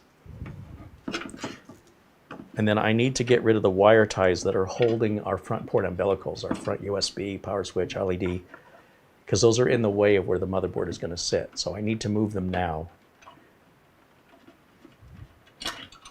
You never want to leave these wire ties in your brand new build, because what happens over time is these are fine for tying up garbage bags, or you're getting some vegetables in the grocery store, you put a little plastic bag with a little twisty tie.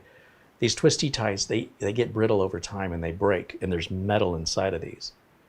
What do you think metal does when it hits other metal, especially if there's electricity passing through the metal? Like all the metal on the underside of this motherboard.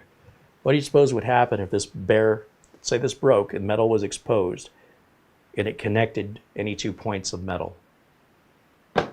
You think that'll be good? All for a $0.25 of a wire tie you could have taken out?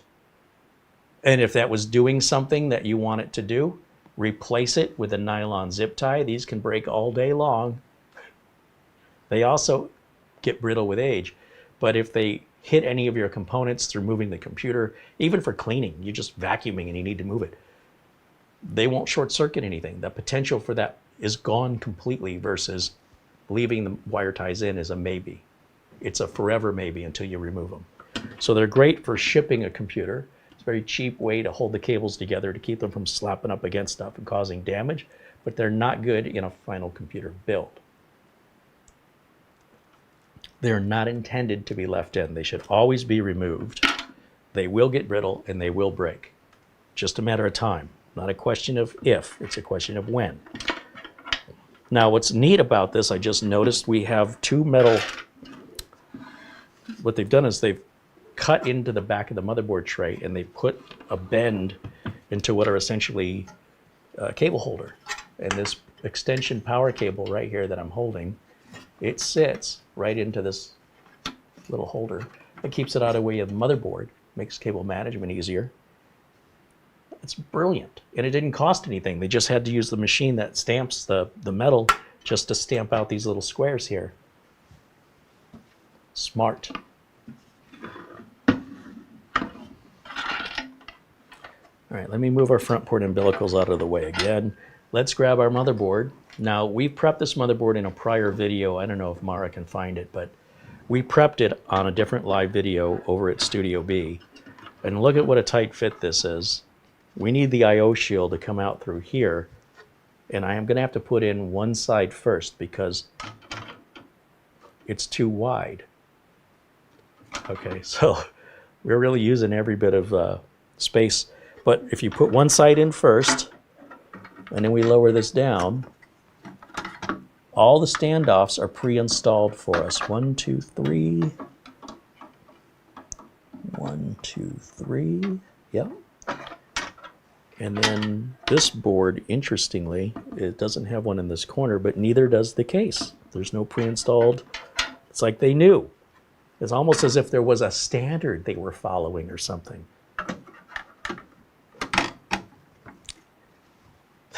It's never easier. That was so easy. It just, once you angled it and put it in, it just sat right where it's supposed to, and it locked in. With one of the standoffs has a post on it, and that post has gone through and has locked the board for us in position, but it's not secured. To secure the board, we need to secure the board with some screws, and we need to know which screws are for the motherboard. Luckily, we don't have to guess. It's been written on the bag. Motherboard and power supply screws, right here.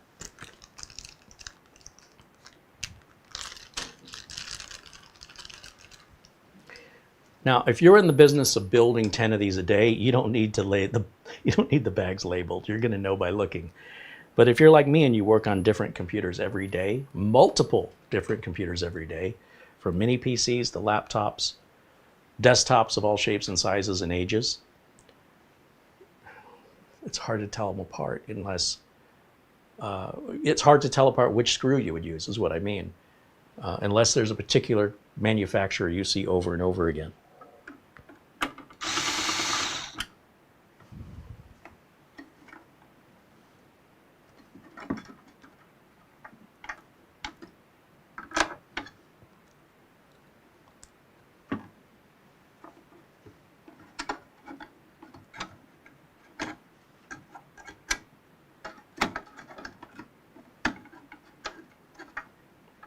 I can't really see in here.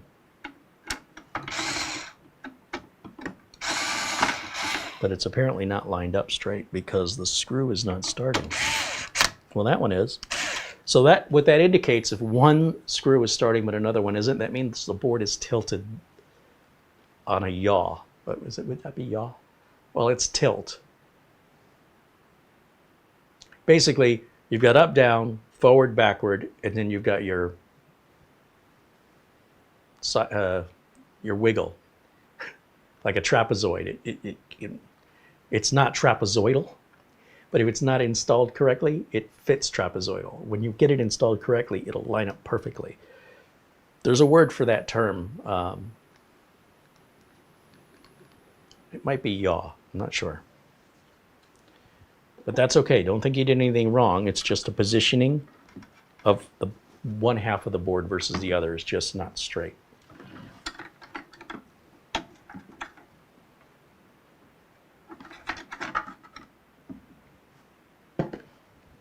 Sometimes it takes a little bit of coaxing. And the electric screwdriver is helping me here. Although it shouldn't be that difficult. It should just line up without having to hold it in place. Having to hold it in place suggests something is off a little bit. And it's kind of brute force to force the screws into it, to force it into position. Motherboards are pretty forgiving for consumers, so it probably doesn't really matter. It just makes me cringe a little.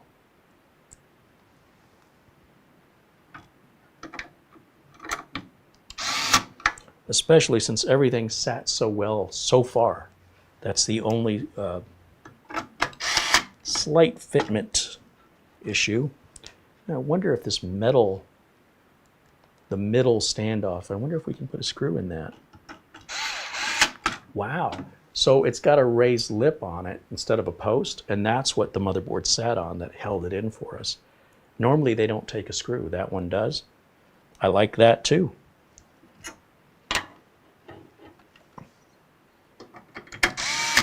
Just one more screw is all we need. Now the screwdriver I'm using has a clutch setting. Right now it's just on 3. We're not over tightening these at all, but they're also not so loose that they're going to wiggle out. That to me is the perfect amount of torque. The motherboard's not that sensitive to torque. They're either too loose and they vibrate out, and if a metal screw falls inside of your case, it could short circuit something. It could be a very expensive repair. If you over tighten it, you can crush the motherboard, but you really need to over tighten it. It's not something you're likely going to do accidentally. You'll know you're cranking down on the screwdriver. You've taken it too far. But that's what the install looks like. I mean, it's beautiful. If you ask me, I think it's beautiful. As far as the front board umbilicals, they're all really easy.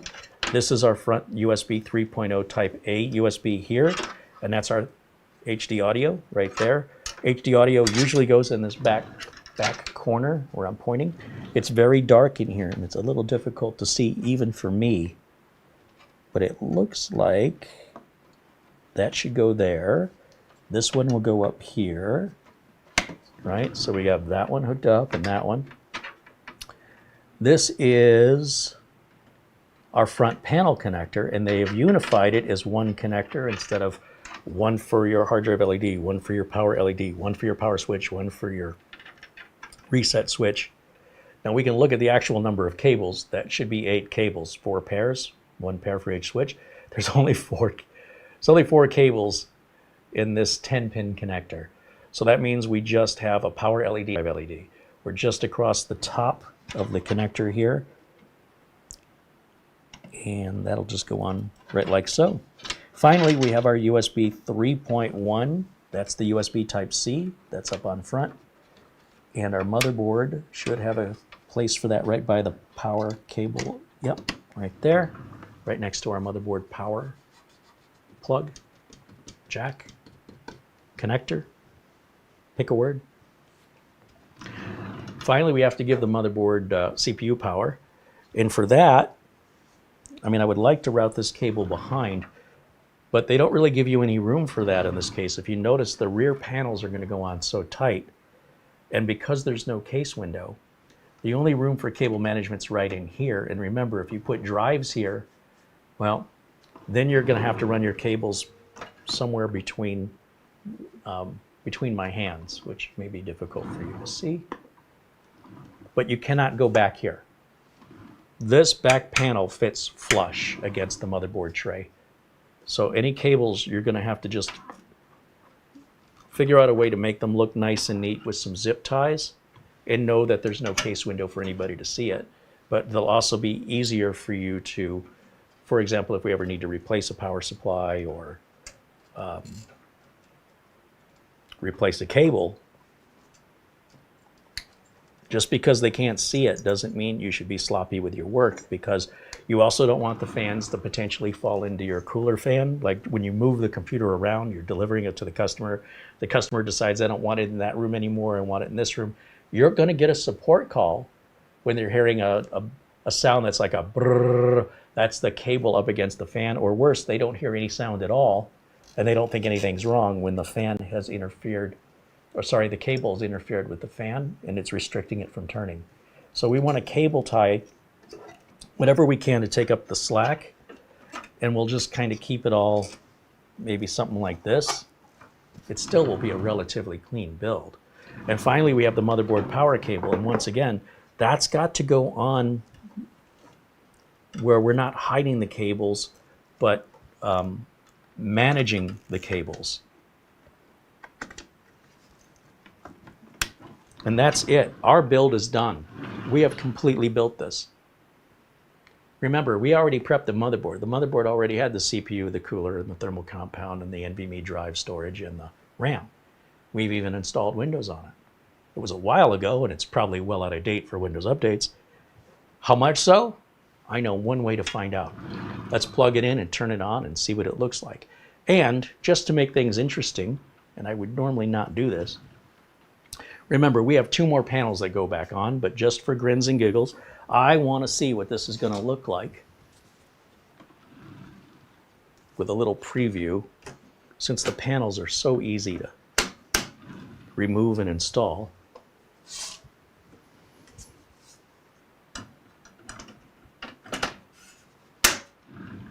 The side panels, the way they go on, we've got nubs that stick out this edge right here, metal, and then we've got tabs on the other edge. And you're going to align the tabs first into the slots, and then just bring it up, push it in. 1, 2, there should be a third one. That's locked in. We do the same with the top. The top's going to just go on most of the way, and then you're going to slide it forward and screw these down. That's a completed build. It's done. I want to clean the cables up, and I'll put those brackets back on, not because we need them, but we might want them in the future, and they're not going to fit on any other case but this one. If I give the panels to the customer and say, put this box away, there's nothing in it we need now, but maybe in 2 years' time you want to upgrade or whatever, I need those panels or those brackets. 2 years from now or later, the customer's going to go, what box are you talking about? I said, there was a box I gave you, and I said, this is critically important. You put this away somewhere where you can find it in a couple of years, because it's going to have all your spare screws, anything that might be needed for a repair or an upgrade. No, I don't recall you ever saying that. Great. So we just keep it all in the case. We don't deal with that problem. It's clearly, you can tell from my attitude, happened more than once. Let's give it power. So again, we're going to plug into the back here, even though the power supply is up front. And if I secure this down, that won't move on me. We're going to give it HDMI so we can see video out of it. So that's going to be this cable right here. I need a keyboard and mouse plugged into it. So I'm going to use my little keyboard and trusty handy dandy keyboard and mouse here. Like so. And one of the things you're going to notice, despite being an i5, this thing is incredibly fast, especially if you've got a system more than 3 years old. It's incredibly quiet as well. I can already tell you that before we even turn this on. When you start... Okay, we just suffered an OBS disconnection from YouTube's servers. That was weird. I haven't talked or said anything. I immediately got the notification and I stopped. So you haven't missed anything. That was weird. This is our dongle for the keyboard and mouse. I'm going to plug it into any USB. In fact, I'll plug it in up front just to test these to make sure that these work. I mean, I got to plug it in anyway, so why not? I know the ones on the back of the motherboard are going to work. We'll turn this keyboard and mouse on. I guess I already did that. And I need an Ethernet cable so we can have internet access and check for updates.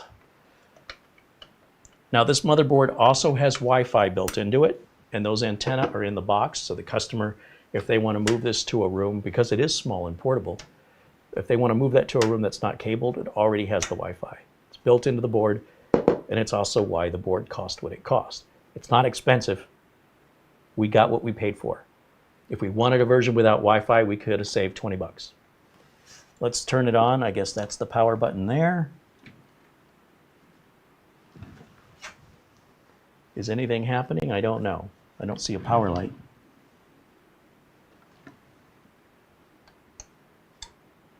I hear something clicking on and off. There's supposed to be a power light somewhere on this, because when I put that unified connector on, it's got a power LED and a power switch, but I don't know where the power LED is. So I'm going to turn it on again, only this time we're going to go over to camera 2, which is this input here. And I'll put myself also on the screen, but just smaller, and so you can see what's happening. So the no signal means it's off. And we're going to go ahead and hit the power button. I'll turn that. Maybe you guys will see where the power light is, because I don't see any power light on this anywhere. I don't see any LED. But it's booting. I mean, it's clearly on. I don't know how you'd know. It's 100% silent. Those fans are turning on the power supply and on the CPU, but I cannot. There's no noise out of this at all. I really, really need that power LED to work, or figure out where the heck they put it. It should be up front. Maybe I haven't got the connector. Well, if I didn't have the connector on right, it wouldn't have powered on to begin with. Huh. Where is the power LED?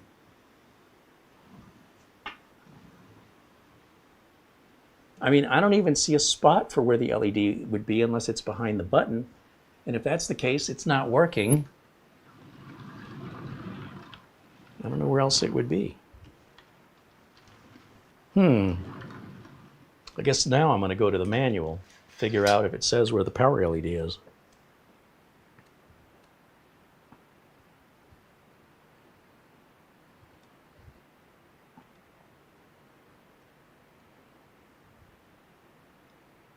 Ooh, I can hear the fan just a little bit.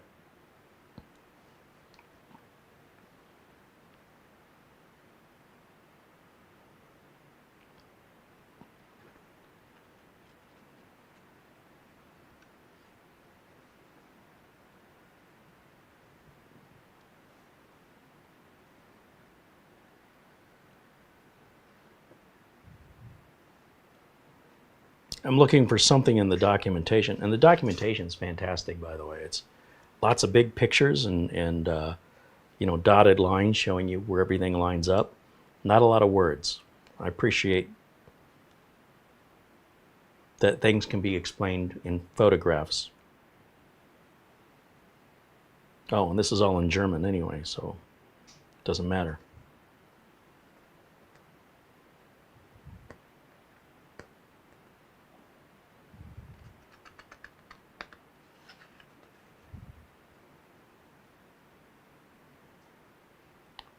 Oh.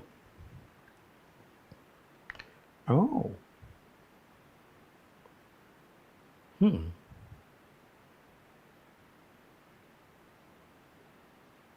It's showing that the bracket we removed off the side using those power supply standoffs could be mounted against the back of the power supply and move that towards the inside of the case. We have a lot of room between the edge of the motherboard and the edge of the power supply. So instead of having your hard drives off to one side, you could have the hard drives deep in the middle instead. I've never seen that before. That's also going to block your power button, by the way. You'd have to unscrew that to get to your power button. Maybe. Depends on where the power button is on the power supply. But yeah, you might have to take that bracket back off. Oh, that other bracket, I didn't know what it was for, that's sitting down here. That's for the GPU support. Okay. Now so the GPU support connects to that bracket. that I was like, what's this for? And then you could, so that bracket can come out because that'll just fall out on its own. Nothing's securing it. It's just in there with rubber grommets. The bracket, if it were attached, would be supporting its location, preventing it from moving and being dislodged. But without the GPU bracket on it, it should come out and stay with the GPU bracket. There's no sense to use one without the other.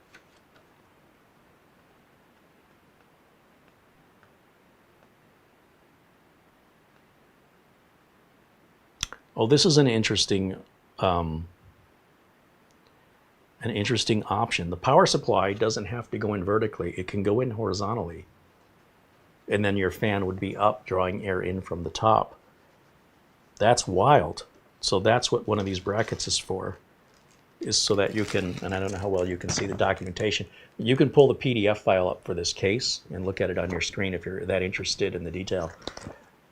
Having options is always welcome. But so far I don't see anything about the LED.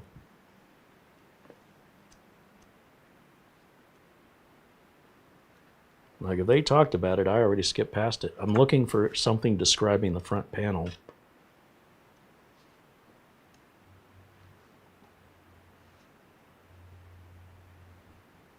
But yeah, they do show it with a radiator located on the side and a radiator located on the top. That's a lot. You're lucky to have one in a case this small. Options are good. Have it your way.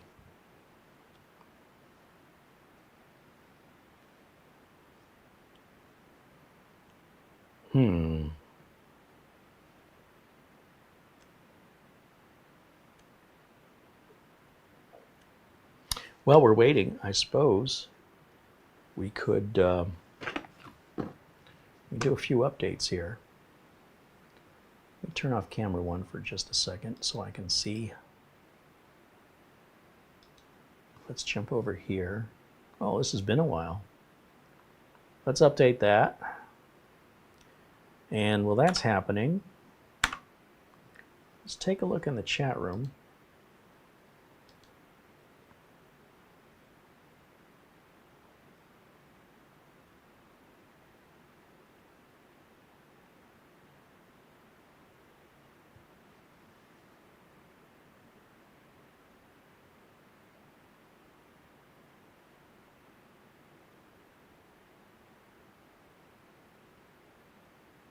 Jim KJ3N said he's doing a build in this case. He's going to feature a much larger cooler and an RX 7800 XT GPU. He's going to spend more money than me. But he's going to do that live on video, he says, probably next week. All right. Should be easy, right? It's just a matter of how much money you want to spend. That's the only thing holding me back. Remember, I got to sell it. So there's not too many people looking to buy something like that in my neck of the woods. But yeah, it's far more capable than what we've done today, for sure.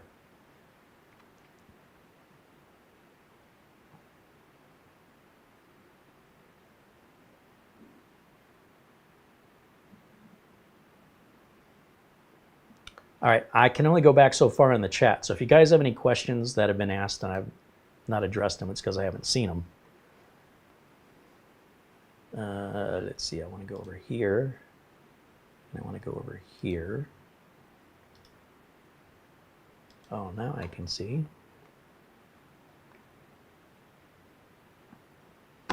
So let's get Samsung Magician updated. It takes just a minute. And then we'll go to Windows Update and we'll see what's awaiting for us.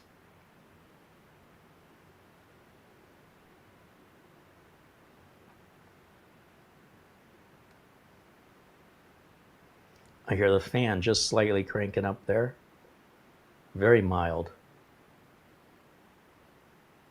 I'll say no to that. Next, agree. Next, agree. Next, install. Okay. Back over to camera one. And let me go full screen on camera one. And let's see. Paul Howe says the product page shows no LEDs on the front. Well, thanks, Paul. I appreciate you letting me know that. But it has wires connected to the power LED. So where are those wires going? That's the question.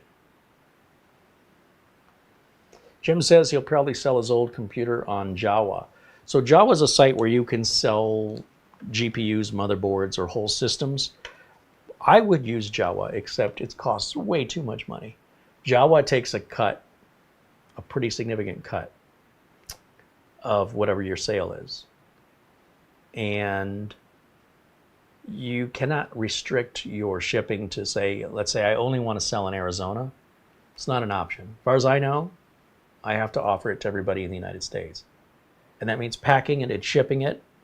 It means you might deal with somebody who's buying it who's a fraud, somebody who's using a stolen credit card, somebody who's going to replace the parts in your build with bad parts they have in order to say, hey, the CPU you sold me was bad. And then they might, I don't know, I've never worked with Java, but the question is, who's the scammer? The person who sold it or the person who bought it? That's why I prefer to deal locally with people. I would use Java and I would pay their extravagant fees if I could restrict it just to Arizona. And if that's possible, please let me know. But as far as I know, it can't be done. It's just like eBay, only it's specifically for computers and computer parts, accessories. In fact, you can sell your parts directly to Java, but it's like taking your stuff to a pawn shop. They'll give you $300 for your $800 graphics card because they need to resell it and they need to put some meat on the bone for them to make it worth their while. Then you've got the shipping to them and they're going to ship it to whoever bought it. That's going to take meat off the bone too. But if you're looking for quick cash, you might be better off just taking it to a pawn shop locally. Get your cash now rather than having to box it up and ship it. But it's an interesting business model. We haven't really talked about it here before. Let's go back over to camera 2 for a second, this machine. And we'll click finish. And we're going to hit Windows Update.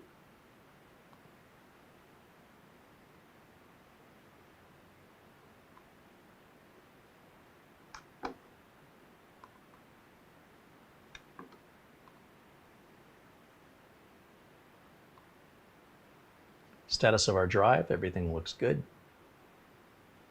Close that out. And yeah, we're going to let that run and we'll grab whatever updates are missing. Likely, yeah, 24H2 is getting installed, so that'll take a while. So while that's doing that, let's come back over to camera 1 and let's chat, you and I, in the chat room right now. Let's talk. What's on your mind? David wants to know if I ever worked at Fry's Electronics. No. No.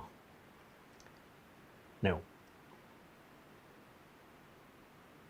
Computer Lens said, let's see a build using the Corsair 110R. I think we already have a build of the Corsair 110R we did about 4 or 5 years ago.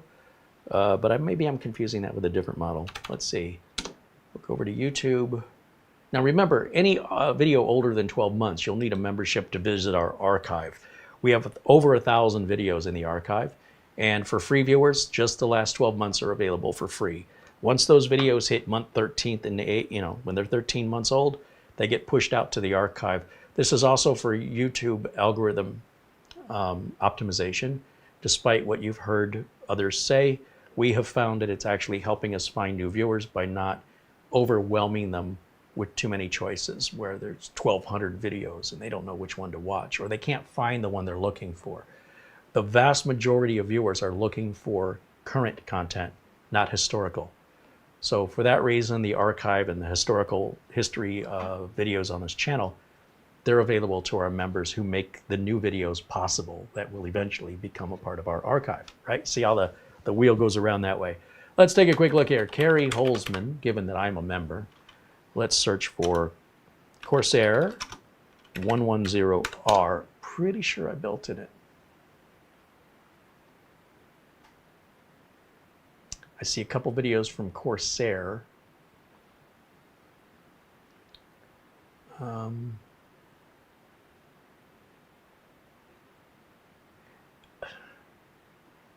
I'm going to put this task on to Mara because she's working in the background of our channel right now, and we'll see if she can find it. I am really maybe it wasn't her. Was it a 110Q? Is that the difference? We did something 110. It was a long time ago. Yeah, I'm pretty sure we did this. I'm looking at the case, and I didn't like it. It was very difficult to work in.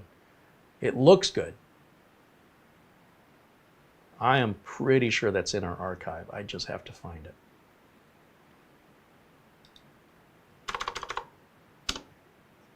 I don't think I used good tags or keywords back in the day, so it could be just listed as a computer build without the name of the case in the title, and that can be a bear to find it. I've learned my lesson because I've had difficulty finding my own video. When you have as many videos as I do, the title is so important. I can't just say computer build. I don't know what that means. Or multiple computer builds. Then I'm really, yeah. It's fine for the moment, but it's definitely sucks to go months later, let alone years later, and try and remember where that video is. But we've done that. We absolutely have done the 110R. And it was probably back at Studio A, if I'm not mistaken. It was a while ago. As long as there's something in that description, I can find it. It doesn't have to be in the title, but if it's in the description, I can find it. I am assigning that job to you. I am happy to find it. It's the 110Q, is that what you had said? 110R. Actually, just look for a 110. Doesn't matter what the letter is. But I believe we did the 110. I just don't know what the letter, was it a 110R? Okay. It looked just like it. Okay. Just look for any Corsair build. No problem. It's a tall, skinny case with a, like a glass or a plastic side on it. Okay. Thank you. No problem. Looks like my audio might be low. Check, check, check. No, we're good. All right, so let me go back over to the chat.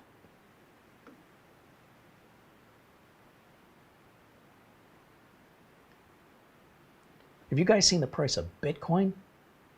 Holy cow. There was a guy, it's like 15 years ago. He's in Florida, and he wrote a post. This is when Bitcoin was new. It had very little value. He said, is there anybody that's willing to trade me 2 Papa John's pizzas for 10,000 Bitcoin? And one person responded. And 2 Papa John's pizzas back then, it was probably $40 to have the pizzas delivered. And this guy transferred him the 10,000 Bitcoin. Well, if you had that 10,000 Bitcoin today, 15 years later, you'd be worth over $1 billion. Whoops. The $1 billion Papa John's pizzas. Let's see, what is our value today? Bitcoin value is at $106,000. See, too many people are impatient. They want to put their money in Bitcoin. They wait 6 months. They don't make any money. Maybe they lose a little bit, right, from what they paid. Of course, you haven't gained or lost anything until you sell it. And they don't want to play the long game. So Bitcoin fell to around 17,000 during the pandemic. And look where it is today. And there's no way to know. It's like gambling. But if you put some money in Bitcoin, and I'm not advising you to, I'm not a financial advisor, but if you pretend like you spent it and forget about it, don't check it every day, just forget you have it. And then you'll hear something on the news about Bitcoin prices, and you'll be like, oh, I forgot I had that. Let me go see what it is. You might have 10 times the amount of money, and you never would have gotten that from any traditional savings account or certificate of deposit. It is a gamble. It's a gamble just like Las Vegas or just like Wall Street. And it does come with risks. But whenever it stumbles, it always recovers higher than it ever was before, every single time. It just might take a while. It likely will stumble again. It likely will fall steeply between now and this time next year. That's when to buy. Because when it recovers from that fall, it'll likely be closer to 200,000, the way experts are predicting right now. It's just very hard to know when. But it's never going away. It'll always have some value in your entire life. There's no way to remove it. It can't be controlled by anybody. As long as there's an internet, there's Bitcoin, and there's nothing anybody can do about it.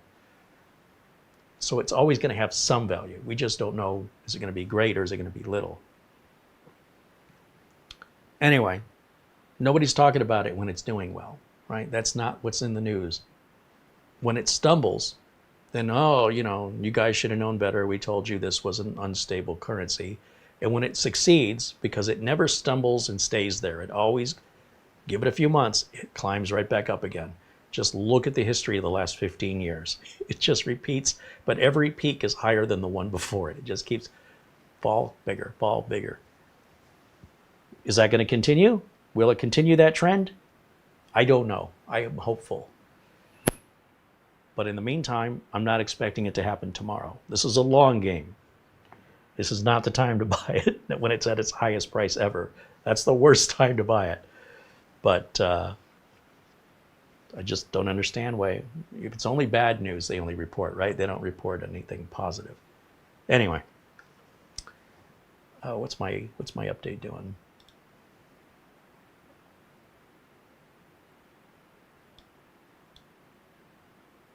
Progressing along nicely. Very good. So I was talking about RGB on a PC is as useless as fill in the blank. You guys got any? Those are usually pretty funny. It's as useless as an inflatable boat anchor. It's as useless as a one-armed trapeze artist with an itchy butt. So stupid. You got any you want to share? Put them in the chat. It's as useless as, keep it family friendly. Andy says a chocolate teapot. There we go. A wooden frying pan. Did I say that one? John Williams says hubcaps on a lawnmower. Well, I've certainly used that one, haven't I? Good examples. What else you got?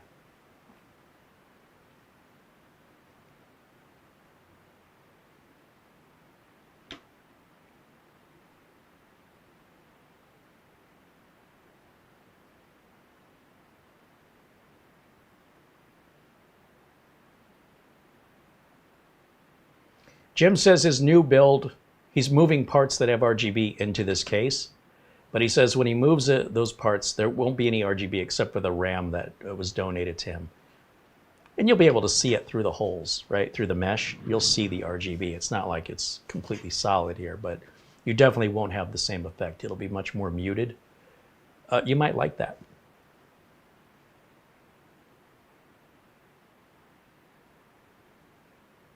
William Lynn's asking me about rumors. I really don't like to talk about rumors here. It's like when I was growing up, and while it may be politically incorrect to say today, when men spoke that way, they said that is housewife gossip. When a man would speak to another man in the 60s and the 70s, and they spoke of rumors, and it was gossip, and it's something that they deemed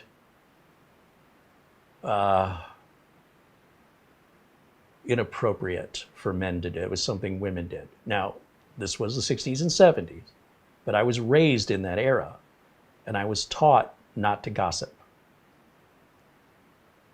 So, yeah.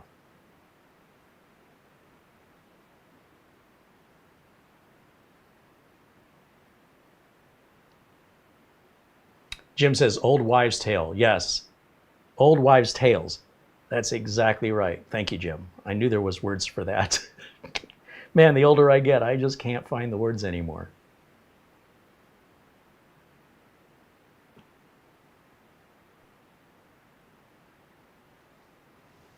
Mr. Coolsign says, I'm thinking of building my own PC. Is AM4 dead or still works fine? Or is it worth more putting a little extra for AM5 and DDR5? Well, I mean, at the end of the day, it's whatever meets your values in your budget. There's no way to know what's going to make you happy and what your expectations are. Only you know that.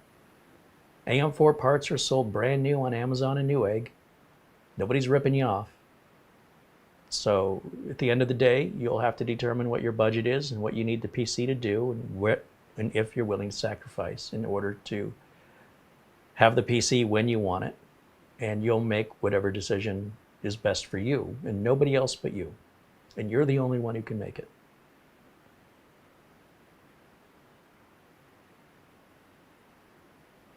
Paladine says, I really like this case, such classic lines. It does have a little bit of retro in there, doesn't it?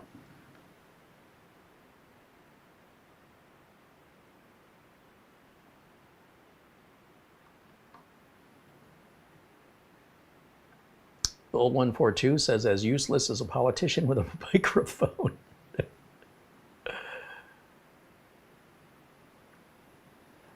Computer Led says he's debating on whether or not to do another build and not sure what case to use. Yeah, well, it depends on what you want to put in there, what your budget is, and what your personal aesthetic preferences are. It could deal with weight, looks, color, size, capacity, price. Take your pick. It's like we're in a candy store. This is like an adult candy store. And you're looking at the Kit Kat bars, the Rolos, the Twix. You're looking at Reese's peanut butter cups and M&Ms. And you're asking me, which of these should I buy? I only have enough for one of them. You're the only one who can answer that. Nobody can help you with that decision. All they can do is tell you what they like. What the heck has that got to do anything with what you like? Nothing at all. But if that helps you make a decision, I don't know what to say. You might as well just throw a dart at the wall, because that's about the same accuracy as asking somebody else what they think, in my opinion. But I'm sure you'll find something, and you'll know when you see it. And that'll be the case you'll buy. Bruce wants to know, if I put a graphics card in here, how much clearance would it have? Well, let's take a look. Let's take the top off of here.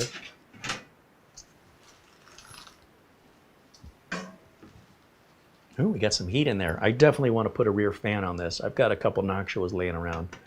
And looks like 140, I'm guessing, will fit back there. It definitely needs some airflow. It's a little stagnant. It's not hurting anything, but I don't normally feel that on most computer builds.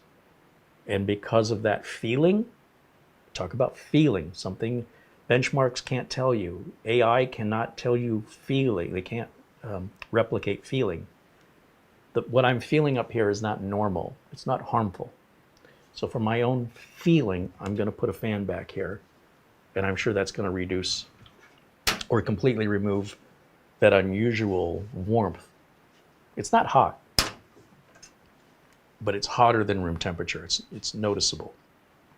In fact, just taking the panels off, it's already cooled down. So we just add the fan. We've got the space for it. It's cheap. We don't have to have it. It's a preference. Now, as far as a graphics card, let's see what's the biggest graphics card we got here. We can maybe take a look at fitment on this. Now, the Amazon page that we've linked in the video description will have those dimensions. It'll tell you how big of a graphics card you can put inside. Every case does.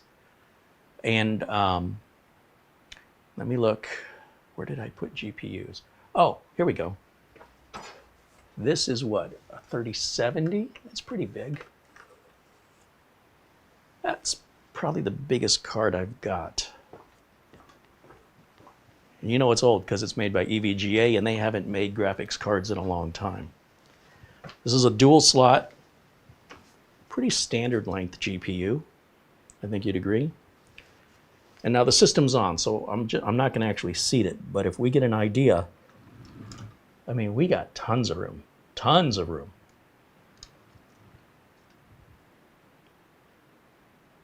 You could put a 4-slot wide card in here, and if you get as far as the power supply, you know, we could put a shallower power supply. We didn't have to go with this one.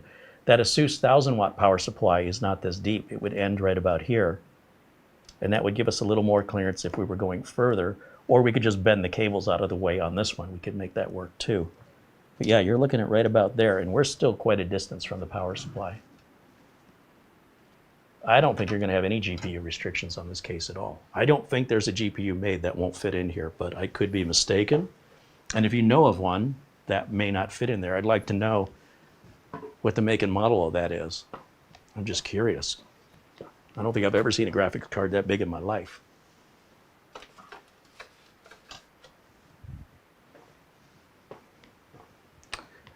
That doesn't mean they don't exist. It just means I've never seen one. So, yeah, lots of room. Not even close to a tight fit. As far as a fan goes, I've got, what is this down here? I've got a Noctua that I've already taken out, but I think this is a 120. Yeah, that's going to be a 120. Is that going to fit back here? Oh, yeah. That came out of something, and it's just been sitting on a shelf, so nothing wrong with it. We'll put that bad boy in there. It's a Noctua Chromax. And we'll just have air blowing out the back here. That'll move that along. And it's all black, no RGB. I do want to know, though, why are there 4 wires on the front panel connector? Where is the other set of wires going? They're on the power LED pinouts. Yeah, they're definitely there. And they're running to the front, and they're connecting to a circuit board. And then, where's the LED?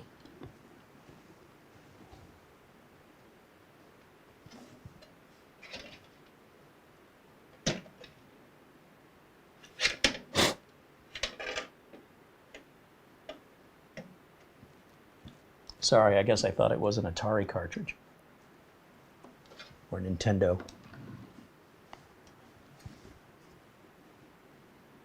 I'm trying to shine the flashlight to see if the button, like maybe the LED's behind the button. Maybe they changed the design and never changed the unified connector, but why would they add the cable? So one of the tricks is you shine the light behind the button, and if the button, see, you can see right through my hand. That's not creepy at all. But by shining a very bright flashlight back here, we can tell if unless the button is like sealed around a connector. Otherwise, the light would shine through and we'd see it, which so far it's not doing. So I don't know. I'd have to pull this front panel connector off.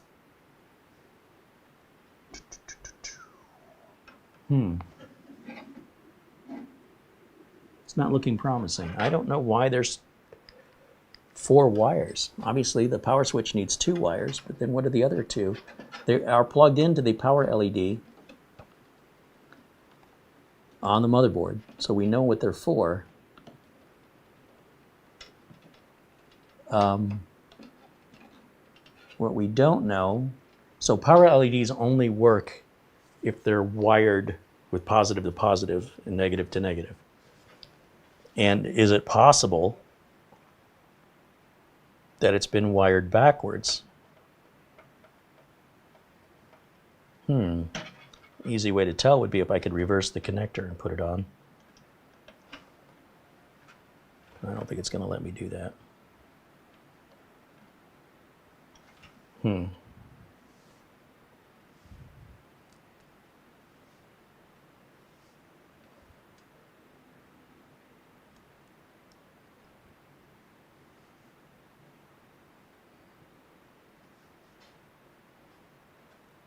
So switch, the positive and negative on a switch doesn't matter.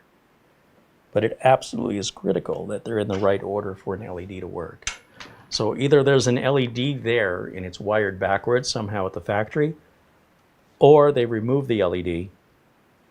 And I don't know where the LED is, if there is one, other than behind the button, and I can't shine a light through it, which leads me to believe they're running a wire for no reason. Like they're putting it into the connector and they're soldering it onto the circuit board when they don't need to.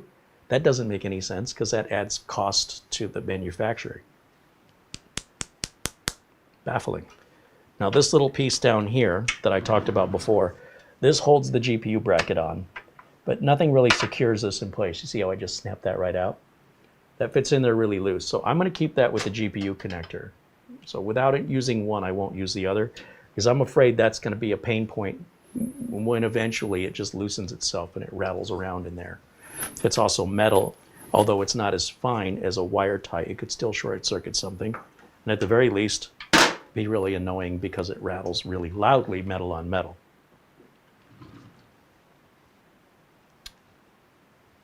All right, what other questions we got in here? We need a new big beige box. Yeah, be careful what you ask for.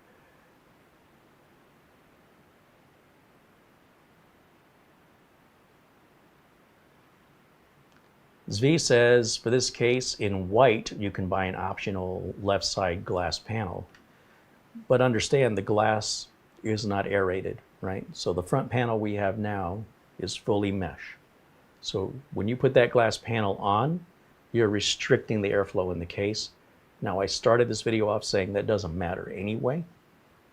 However, your computer will run a little bit hotter, and that's just normal. Not harmfully hotter, but definitely will run hotter because you will have sealed off an area where previously it could breathe. That's the price we're going to pay for that aesthetic. And what I like about this case is most cases have glass panels now. Finding one that doesn't,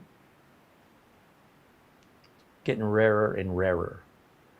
So for the fact that this is a brand new case, modern design, and avoids the sheepish mob-like mentality that perpetuates this industry of people buying what other people are buying, this allows you to be more practical, to be an individual, and to really understand the value of not buying things that don't benefit your performance, reliability, security of your computer. Whatever money you're spending for a glass panel, whatever money you're spending on RGB, all that money could have gone to actually more capacity, faster capacity storage, more or faster RAM, even a better CPU. That would actually make a difference in how you use the computer. The RGB doesn't. Like if you want RGB, why not just buy a lamp? Those two things don't have to be converged together. You could buy the lamp and put it right on top. Have at it.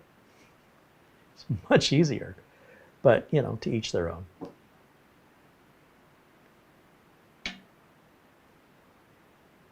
Jim says cases with DVD slots are becoming hard to find. Indeed, so we learned a couple of weeks ago.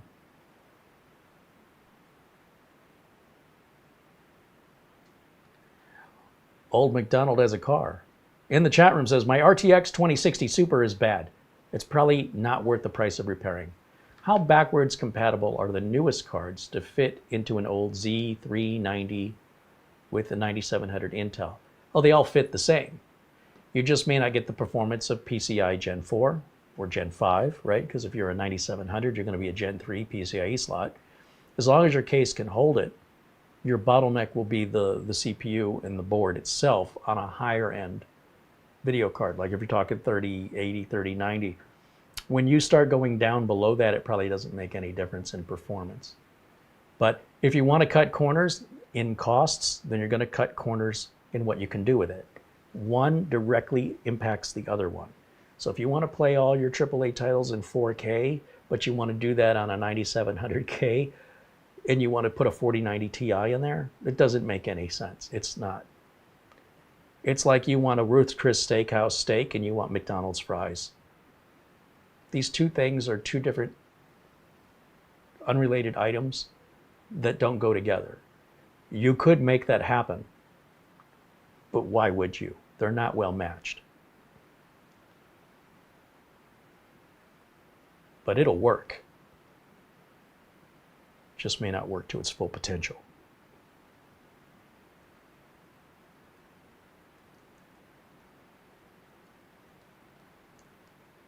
That's my opinion on that. Everything I'm telling you is my opinion here. So what's important to you, what your budget is, and what you expect out of it, only you're going to be able to tell me if you're happy with it or not. I do not have a crystal ball. And if I did, I'd probably walk funny.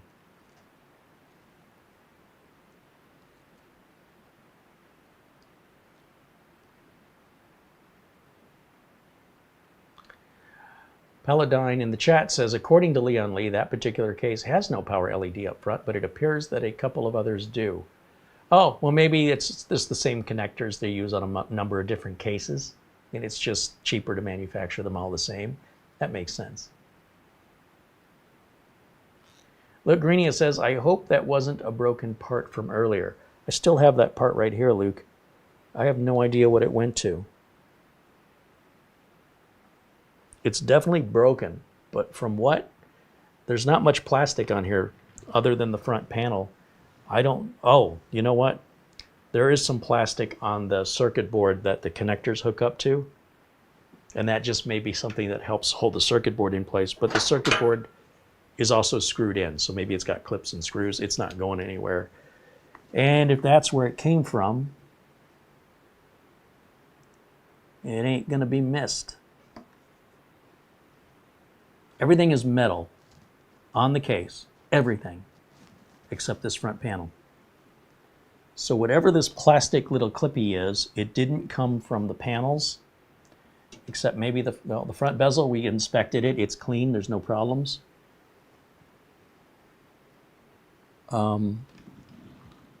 There is a little skeletal rib right here against the bottom of the case to the circuit board, which you probably can't see. Way down at the bottom, there's a rib, a thin piece of plastic that's spaced out about every ½ inch that the circuit board rests against, and then the circuit board is screwed down. I think maybe that came off the top of one of those ribs, which is completely extraneous and unnecessary. And I could be wrong, but that's about the closest I can see, because one of the ribs looks a little different. You know what? Ignorance is bliss, because I have no idea where that came from.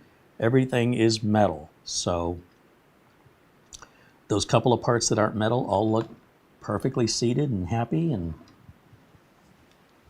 But it's not a zip tie. It did not come from a zip tie, I think. Let me see one of the zip ties. Take a look at the top of this and see if it... You know what?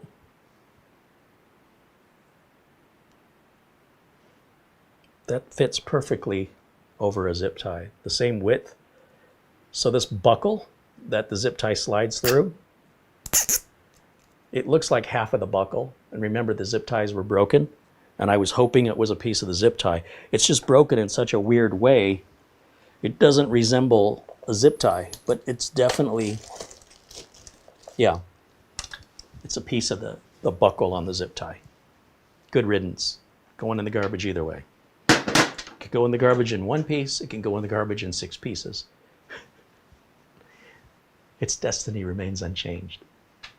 Phew. All right, now we know where it came from. We really didn't need the documentation other than for the GPU support bracket. This is an interesting option, one that you might want to consider if you want to put your power supply in this way instead of this way, right? I like it better like that personally, and keep it out of the way. But it's nice to have options. I like that little plastic container and all the extra screws we have left over. And we barely utilize this case. We could still put a radiator up here. We could put a radiator there. We could put a graphics card in there. We could do so much with this. This is about as basic as you could go, for about as cheap as you could go, for a system that'll last you reliably, that is fast. Objectively, it's fast. For probably, this whole build is probably $700. That's not bad. For a computer that'll last 10 years.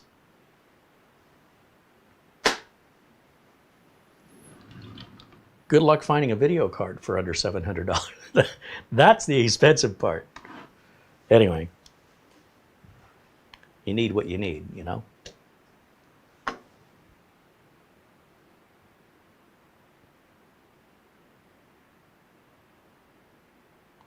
Bruce wants to know, is it possible to get a power LED as a mod in some fashion?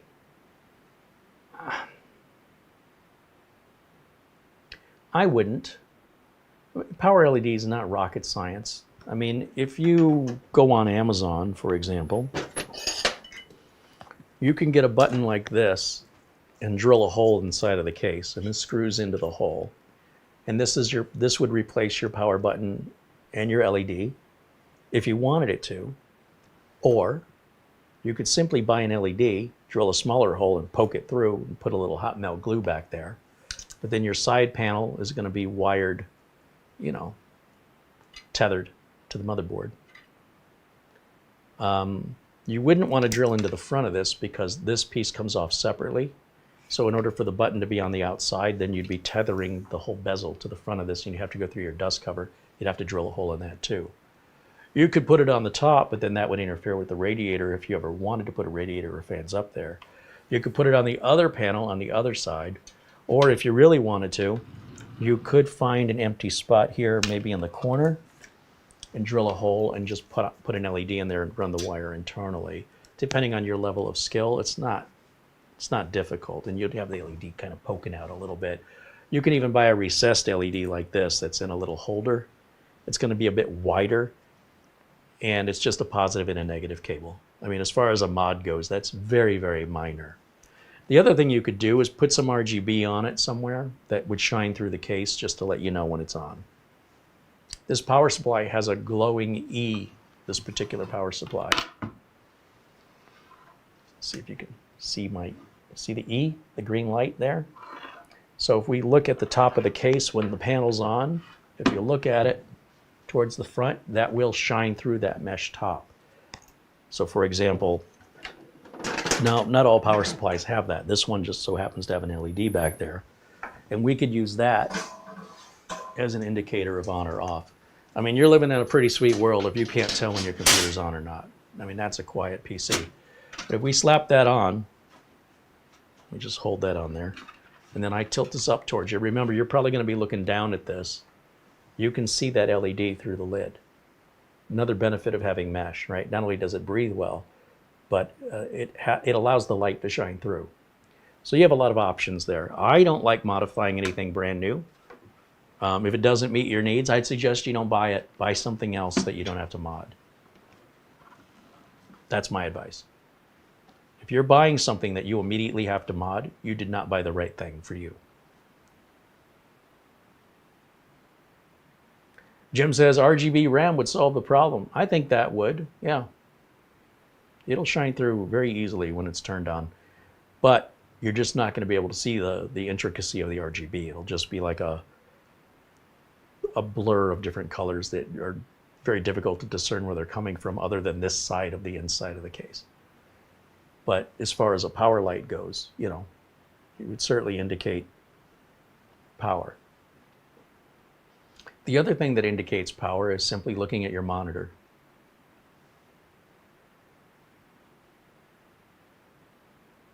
There's one other thing you can do. There is one other thing. There is a USB flash drive that you can buy that has LEDs on it. And they're just there for looks. They don't do anything. And when we used it on the Tower 300 build, and they sell them at Amazon. And we'll type in, let's see, flash drive, lights. Maybe that'll bring it up. I don't know. There are RGB flash drives. And if you just plug a flash drive in it, the RGB will light up on the flash drive. I have a couple of flash drives that have that. And then there's this other flash drive that we showcased. So for example, this is an example. Let me go over to my screen share here. Where now you're not case modding. Now it's just a matter of plugging a flash drive in, and then that will light up, you know, the LEDs there, and it'll light up this whole cube. And then if you look, there's lots of other ones that will light up. This one's got I think a blue LED there. That's a custom DJ LED USB flash drive. Kind of hard to see it in that photo. what was the one we bought? We bought one that was like a 1950s sci-fi look where the lights just blinked randomly. Let's try that. There it is, retro USB. So this kind of looks like it comes out of Star Wars or Star Trek. All these lights blink on and off randomly, regardless if you're actually using the flash drive. It's 22 bucks. And it's heavy too. It's made out of aluminum. It's pretty solidly built. Now, granted, that's going to be jutting out the front of the computer, but you could always put it in the back with a USB extension cable and then create your own little holder with some zip ties, or, you know, you can attach it in a way that it kind of juts out as a power light towards the back, or with the USB extension, move it wherever you want it and just figure out how to affix it to the case without having any drilling or hot melt glue. Even Velcro, you could stick a little Velcro on the back of it and on the side of the case, or one of those 3M, easily removable 3M, the tape they use for like hanging pictures and you can peel it off. I forget what it's called. You could use that on the back of the flash drive with a USB extension, place it anywhere you want it, and these lights will just blink on and off randomly whenever the system's on. So lots of creative solutions if it's important to you. On the other hand, if it's important to you, you probably shouldn't be buying this case.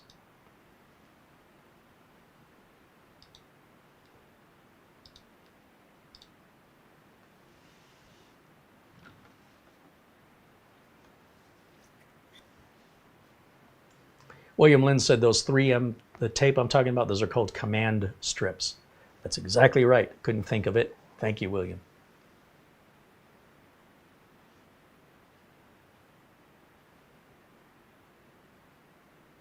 Edward says, I think there's $300 worth of labor in this build. I think there's $50 worth of labor in this build. The way we built it today, 50 bucks is nothing. A lot of labor comes in liquid coolers, configuring RGB, and cable management with RGB. With any of that, your system labor price should be 20%, 30% of what it would ordinarily cost for a modern flashy build. Not to mention the build itself would cost probably twice what we put into this. If not twice, at least another 30, 40% minimum.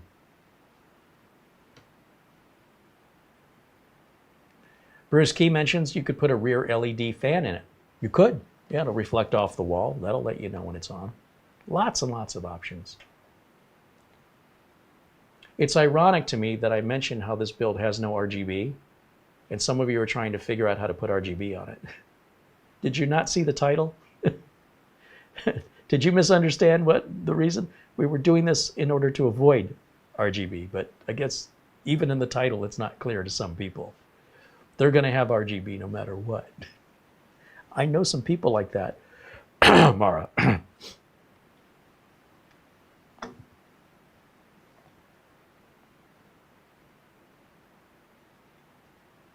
Jim said he's been building computers for nearly 40 years, and so far he has resisted liquid cooling.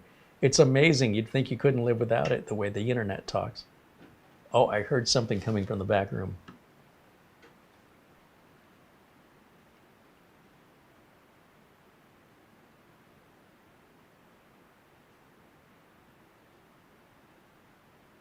That was not right. Come on, Phil, are you new here? When is it ever right? It's that Gen X sense of humor I have. It's a little rough. Got to be tough to be raised in that generation.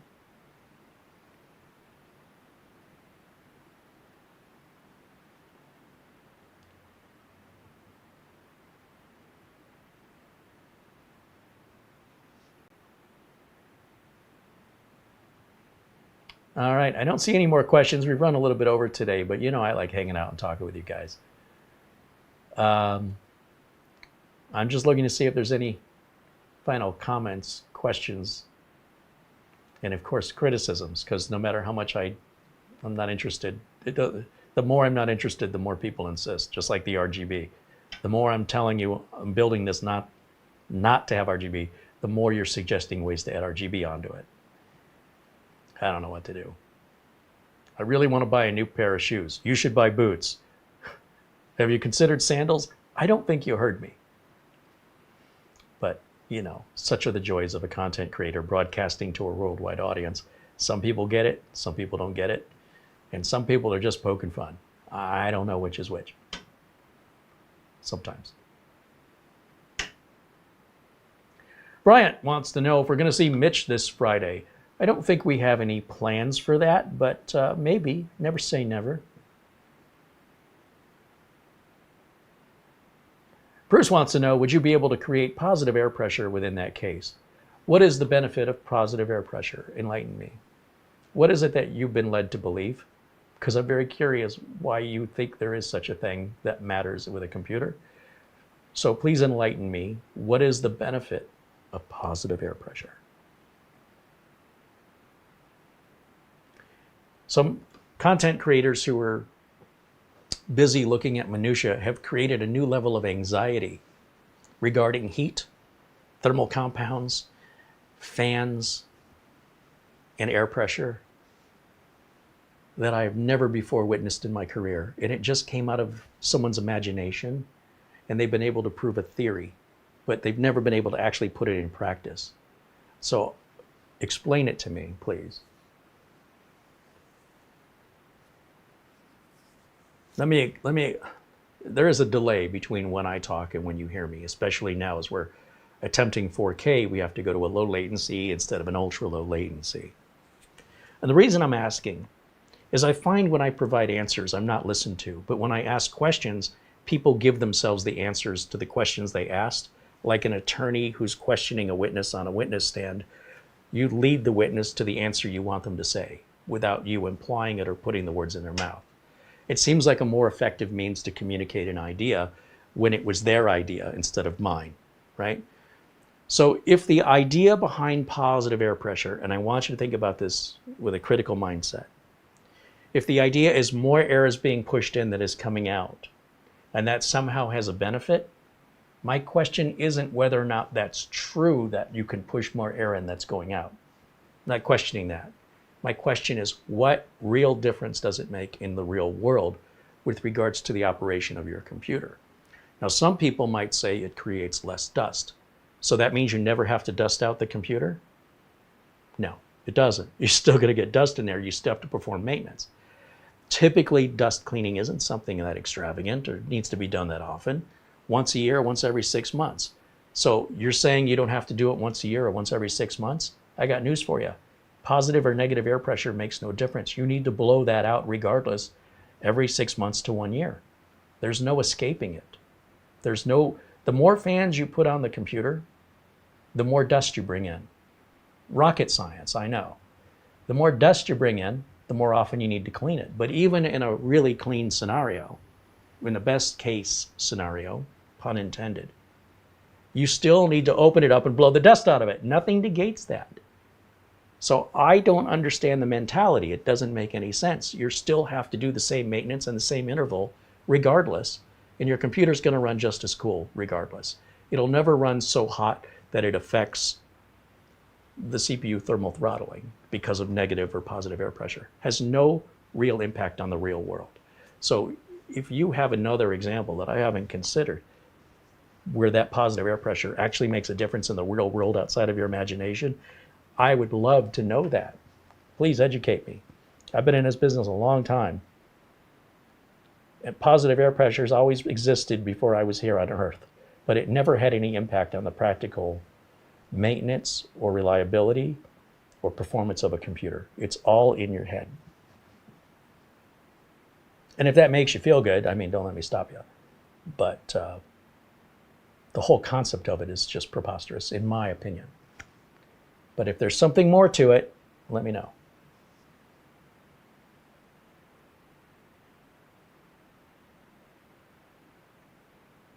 Phil Stodd said, I was curious about the computer you mentioned earlier with the limited cooling. Oh, the Xenos G3. So if we pull up the Xenos G3 here, we'll go to xenos.com, xynos.com.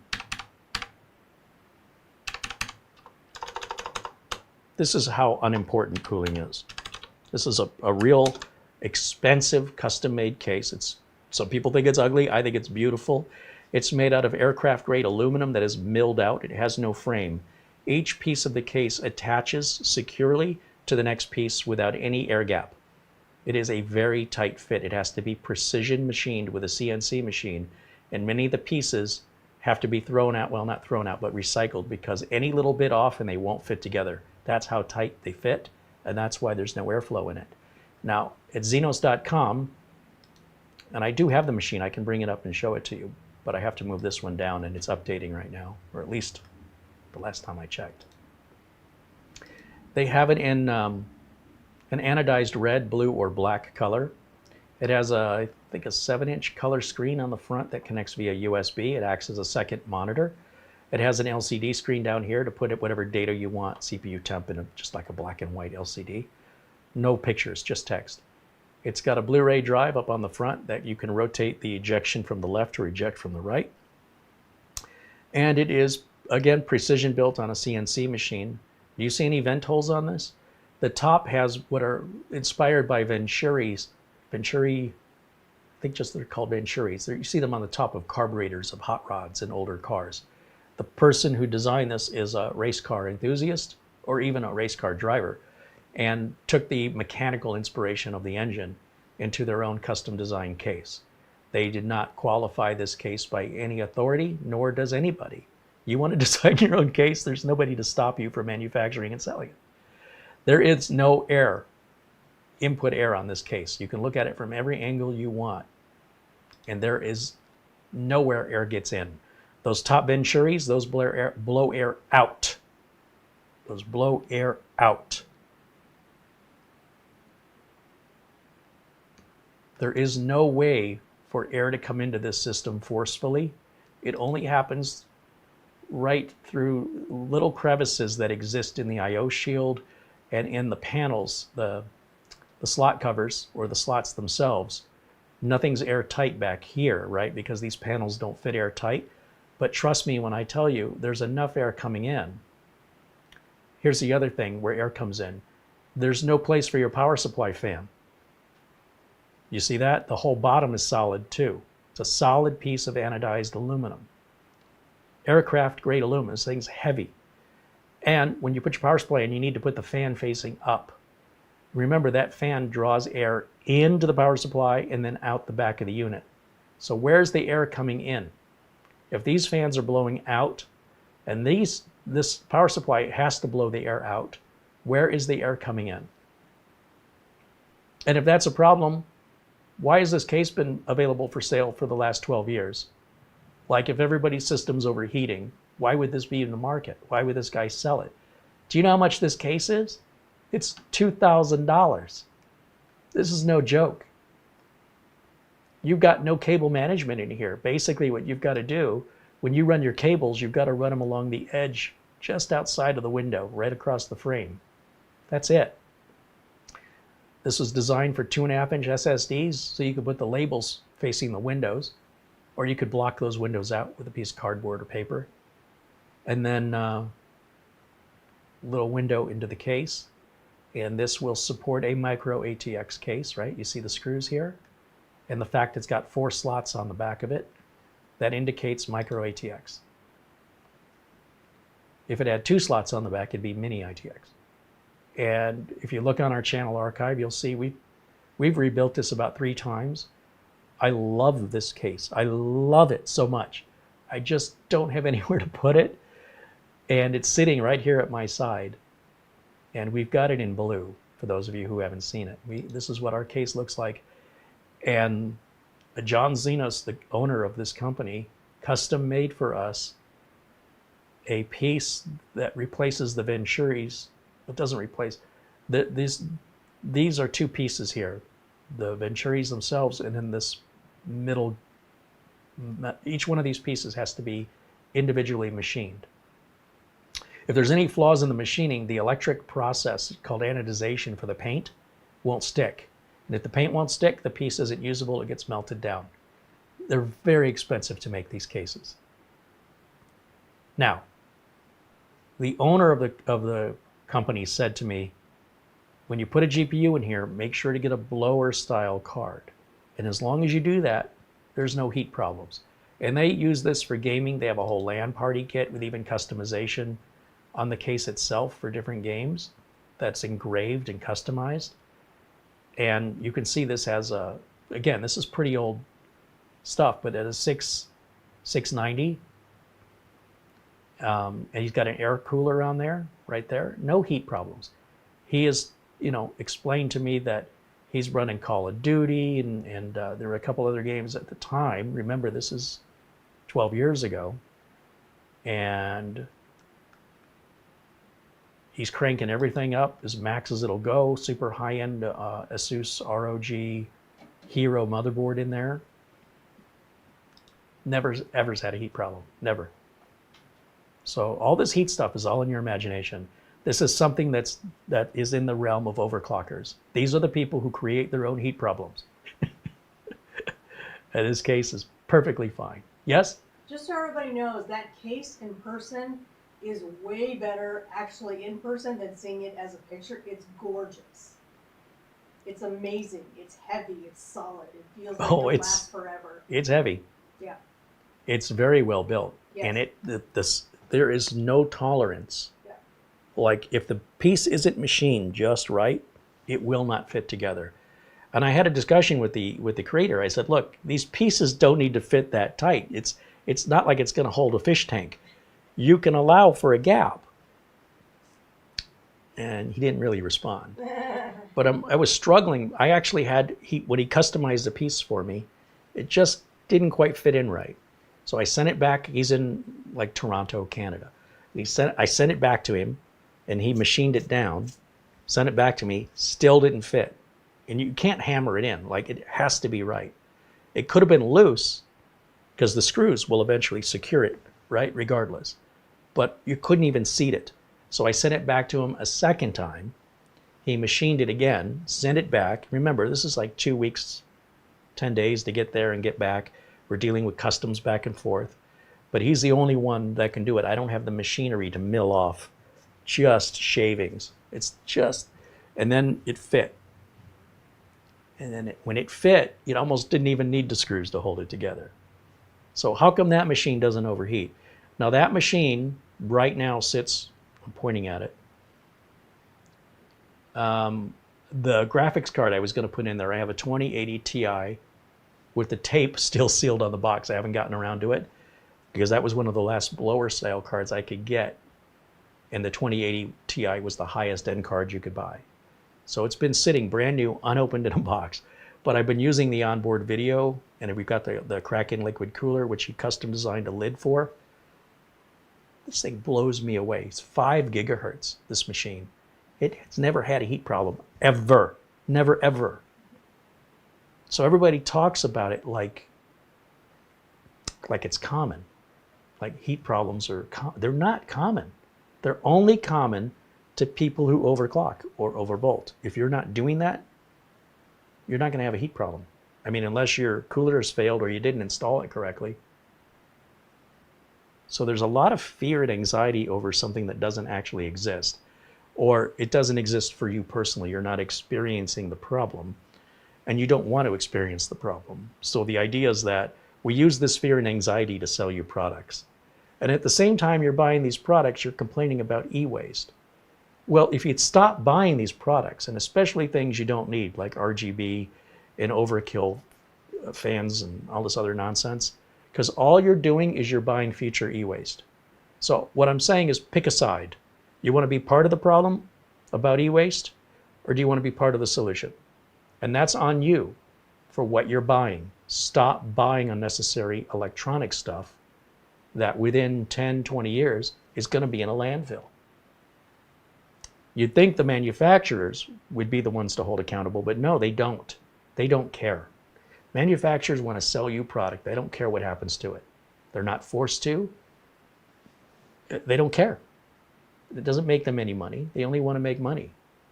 So if you stop buying the stuff they're selling, see what I'm saying? Like that solves the e-waste problem because they won't be offering it to other people if they're not making money selling it. If you don't care about the e-waste and you really want your RGB, well then have at it, but then shut up about the e-waste because you're part of the problem.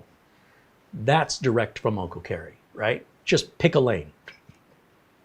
Don't tell me this on one side of your mouth and tell me something else entirely opposite on the other side of the mouth, and then do that at the same time. Make up your mind. And then do what you say. Say what you mean what you say. All right, let me go back over to the chat. Enough of my pontificating.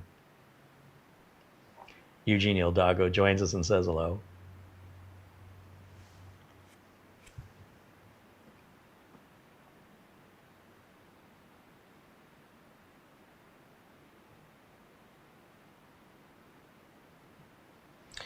So let me look at the status, see if our Windows 24H2 finished, because I've been ignoring this for some time. And if we have a few minutes, I have a few minutes, we can throw the Xenos up here real quick. Oh yeah, it already rebooted. That means it sat for a half an hour, apparently. Because it automatically restarts. I think there's a 30-minute countdown after the Windows update. So did I activate this? You know, if I didn't, I'm going to go over to SCD Keys and buy me a $15 Windows 10 Pro key, and I'm going to use that to activate Windows 11 Pro. And it'll stay active to this motherboard forever. Can't move it. That's why it's only 15 bucks. If you want a key you can move, Microsoft will sell that for 150, but you'd have to move it 10 times just to break even with SCD keys. So anyway, let's shut this off. Good enough. We know what works. It's quiet. I'm happy. I am very happy with this case. Let's go back over to camera one right quick here. I like how easily everything fits. I like all of the options. Remember, I have the panel that still has to go back on here and there. I want to put them back in so I don't lose them. I love that. No screws. No magnets. No cable management, but no window. So if it had cable management, it'd have to be a little bit wider for that.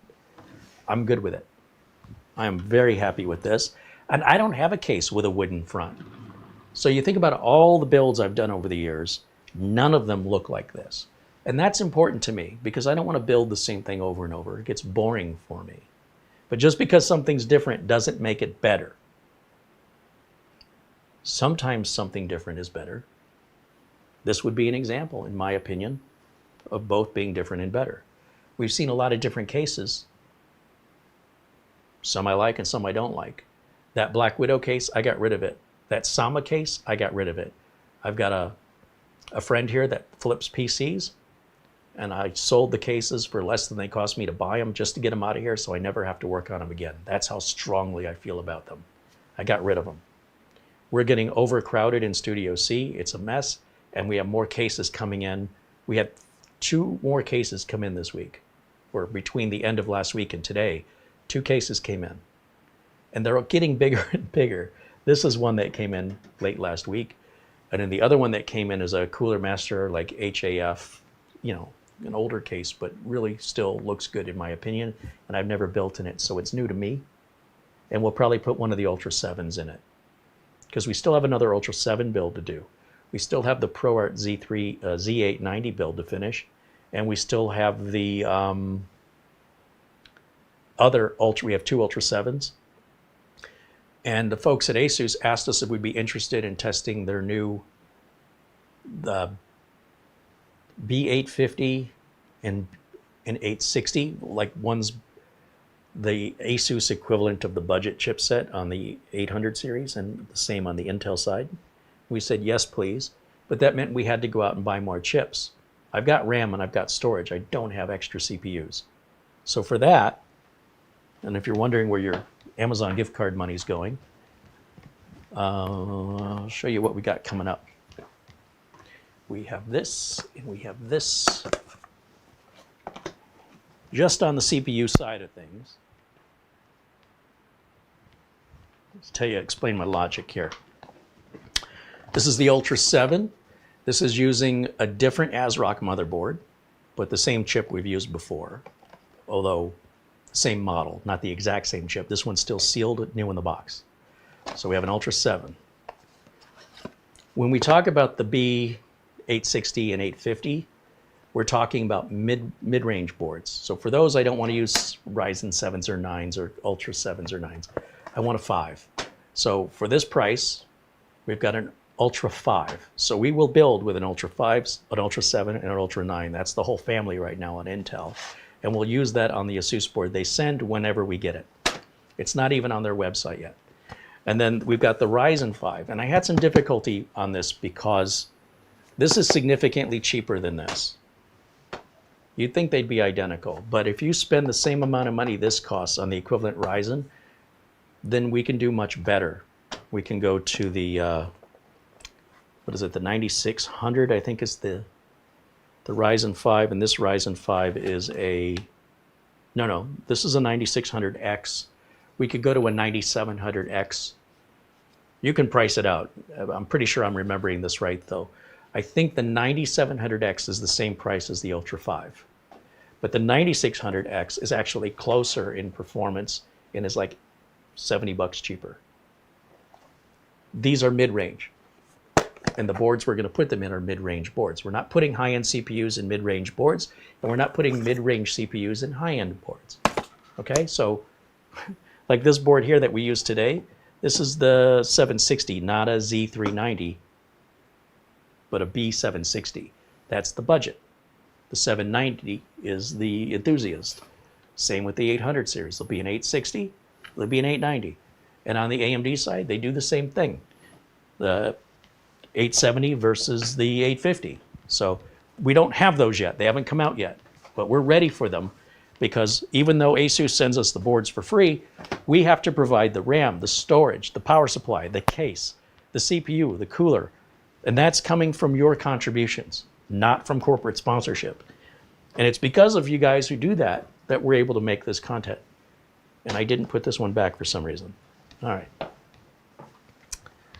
So with that shut down, I can grab the Xenos build and we'll throw it up here because, throw it up? That sounds disgusting. We'll just puke that right up. No, we're going to put it up on the counter because, first of all, you guys who've been watching for a while might think I sold it or profited from it in some way. I did not. I still have it. And you could say, well, you say that, but we don't see it. That's fair. It's been a while. Same with the original Community Threadripper build. That's still the streamer at Studio A, and I just don't get much opportunity to stream over there, but that's why it's there. It's an option for me. If Studio C burned down, I could still broadcast tomorrow. Think of it as a backup studio. This is so much lighter. Oh, thank goodness. These cases are just getting so heavy, and I'm not getting any younger. Let me just set this down. Now, I don't know how I'm going to get that from there over to here. Let me figure this out. Let's see. Let me walk over here. So these are the motherboard box and the GPU that I told you about. Let me just do this first. Let's talk about this. I always put all the spare components, screws, and everything with a build into the original motherboard box. That tells me what motherboard's in the case without me really needing to look. This is the graphics card that is completely sealed. It's never been opened. This is a blower style GeForce RTX, brand new, never opened, dusty 2080 Ti. It needs a blower, all right. And that's intended to go into the Xenos build. In the meantime, we're running off internal graphics on the GPU, on the CPU that has a built-in GPU. We've got an ROG Maximus 11 Gene. This is a pretty pricey board. It's designed for gaming, and this features the, which generation is this? It's a Z something.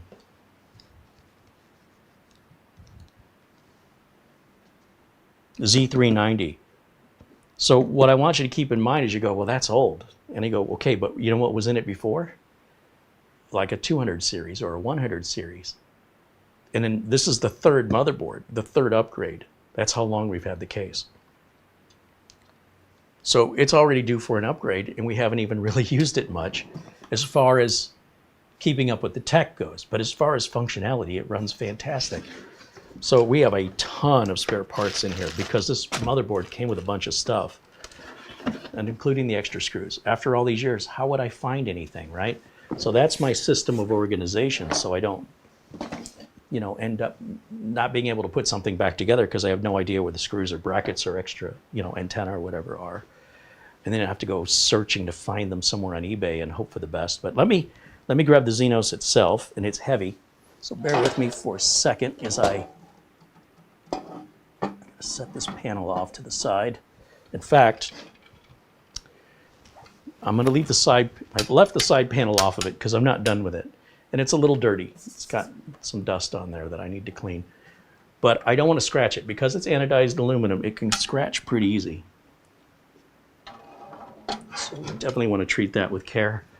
And now the machine itself. So you keep it all together. Oh my gosh, you know what? It doesn't feel as heavy as I remember. All right, let's walk over here. Not have a heart attack. Okay. Woo, there it is. That's my exercise for today.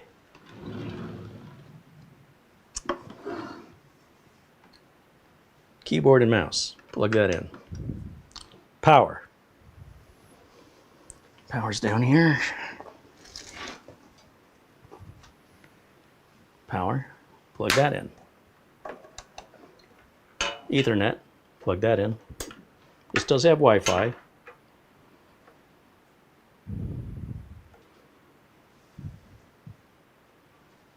HDMI, we're using the HDMI on the motherboard. There's so many ports on the back of this motherboard. This was a pretty high-end board. I think it goes right there. It's dark and I don't have my glasses. This has a touch capacitive power button that's in the shape of the Stargate. Watch Stargate? So it's a piece of metal, and when you put slight pressure on that piece of metal, assuming I turn the power supply on, you put a little pressure. The metal doesn't move. And just touching it doesn't do anything. You have to kind of push on that, and the whole thing lights up. There it goes. It's booting now.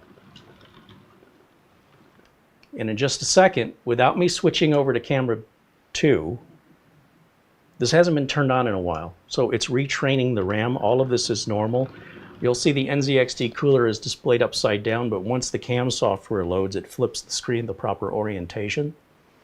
And then there's some lighting that I've hooked up to the hard drive LED because otherwise it just stays on. And I thought it was fun to watch the lighting. No, it's hooked up to a fan header.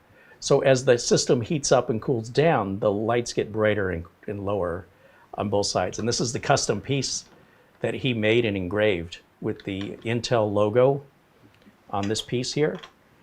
And it had to be machined. Like I said, I had to send it back twice before it fit right, because no two cases are exactly the same.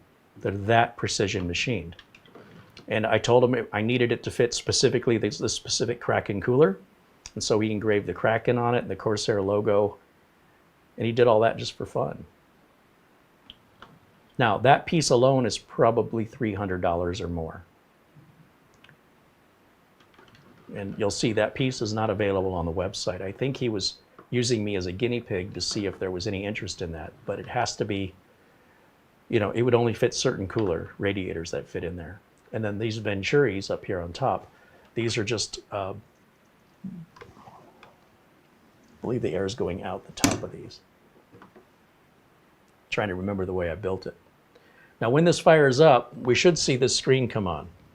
I don't know what it's doing because I haven't switched over to the input, because you'd see it. So now I'm curious, because even though it's been a while, I think it should have booted by now. Let's see what it says.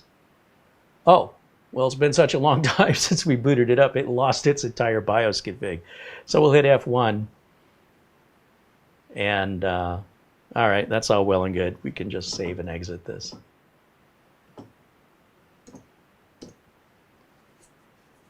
Yeah, it's been off that long that it completely forgot everything. So we have to retrain it. And that just takes a minute. But obviously, if it's been sitting that long, having it take a minute is clearly time. We're not in a hurry.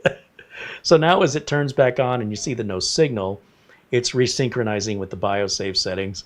And now After it recycles power once or twice, it should be set, and we should get the post screen right now. And then that will load us into probably Windows 10 is what I'm going to guess I put on this back in the day. And as that loads, I'm going to take you back over here to camera 1, because I want you to see you don't need to be on that main screen. You'll see all the data appear here, and you'll see our second monitor. Because this is USB, it activates once Windows loads those drivers, which Windows does when Windows loads, right? Just like the HDMI output on most laptops doesn't work until Windows loads, because that's where the drivers are. It's whisper quiet. It doesn't run hot. I don't know what anybody's talking about with this heat stuff. And I can prove this to you all day long. You prove to me it's getting hot. You show me a system that you're battling heat issues with, that you're running at stock voltages and you're not overclocking, and I'll show you you've got a cooler that's installed wrong. That's it. It's not your case. It's not positive or negative airflow. None of that has any relevance in reality of any measurable difference to most normal people. This is something that is exclusionary to enthusiasts. And when I say enthusiast, I mean extreme, passionate people who care about every wrinkle and every crumb. And I expect when I walk through their house that everything should be in its place. When you open a door, the hinges shouldn't squeak, the door should close without rubbing. If that's the personality of the person regarding their PC, I expect their whole life should be like this. Otherwise, they're a hypocrite. When I get into their car, I shouldn't see garbage bags on the ground. The car shouldn't be dirty. It should be clean. So if they're slobs, but they care about this stuff, that's all I need to know about them. On the other hand, if every aspect of their life is maintained to that level of detail and cleanliness and precision, I respect that, but they might be somebody that every time you set a drink down, they slide a coaster under. It might get on your nerves. Anyway, that's the build right there. And then you'll see these lights underneath here. When the fans start to ramp up and down, these lights will come on and off. And I haven't got anything configured on the screen right now, so it's just a blinking cursor. And if we go over to that, this output here, and we take a look at our system specifications, because I can't remember what I put in here, to be honest. It's been a while. Right-click, go to System. Oh, we have Windows 11. A Core i9 9900KS. So this was the most expensive, highest-end chip I could buy at the time. And right now it's running at 4, but I believe the 9900KS will hit 5. Whereas today you could go 5.8, maybe hit 6. But if anything was going to get hot, this was your litmus test right here. We have 32 gigs of RAM, and this motherboard only has 2 slots for RAM. Power supply is in upside down because that's the only way the power supply can breathe. So does this case have negative air pressure or positive air pressure? And who cares? If you're treating a disease for which you have no symptoms, how do you know the treatment's working? Sounds to me like you could save a lot of money on prescriptions if you're not treating any symptoms. But that, I'm not a doctor. What do I know? Let me go back over to camera 1. This thing is well out of date. It's going to have a ton of updates, so I might as well update it while I've got it up on the bench. It's already ready to upgrade again, right? It's already time. It's been sitting unused with brand new parts, aging, and now we're up to, we can put an 800 series board in here for Intel or AMD and get even more power out of it, and it still isn't going to have a heat problem. If you put in a regular graphics card, your graphics card's probably going to get too hot. But with a blower style card, you're fine all day. All right, so unlike other people that just talk, I'm showing you on a live unscripted video what's real. Nothing's edited, nothing's scripted, nothing's hearsay, nothing's conjecture. I prove it. If you can prove it to me that I'm wrong, show me in a video. I want to see it. Otherwise, it's just words. It's just noise. It's pointless. So I have no problem being corrected when I'm wrong. It's no problem. I have a problem being corrected when I'm not wrong. All right, let's see. Not that anybody was correcting me. Elijah 52 Dickens said, "It still looks good. Would you not want to ship it to DC?" My agreement with the manufacturer was that this would never be sold. If you want to buy one, you can go to Xenos.com and order directly from him. That's what we agreed on. So I honor my word. My word is everything to me. It means a lot to me in my generation. When you say something, you mean it. You don't go back on your word. You don't betray somebody's trust. That is the worst possible thing you could do besides physically injuring them, somebody that trusts you with intention, on purpose. So no, it's not. If you want to buy one, it's available at Xenos.com, and all the power to you. You're still made and sold today. Nothing's changed. Let's see, what other questions? David wants to know, is that a CD player in the front? It is a Blu-ray drive in the front. It's all detailed on the Xenos.com homepage if you want to learn more about it.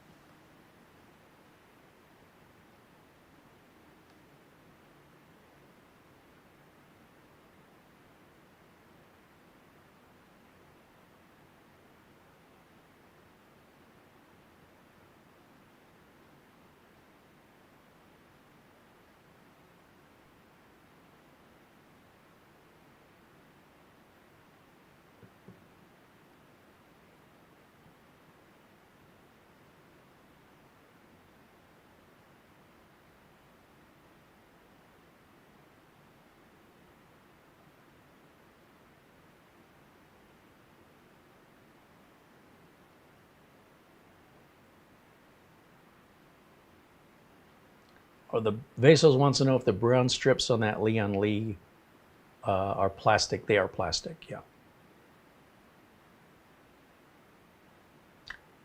Could they be real wood? They're so thin and light. Maybe they're real wood. I don't know, actually. They might be real wood. You'd have to look on the Lian Li website.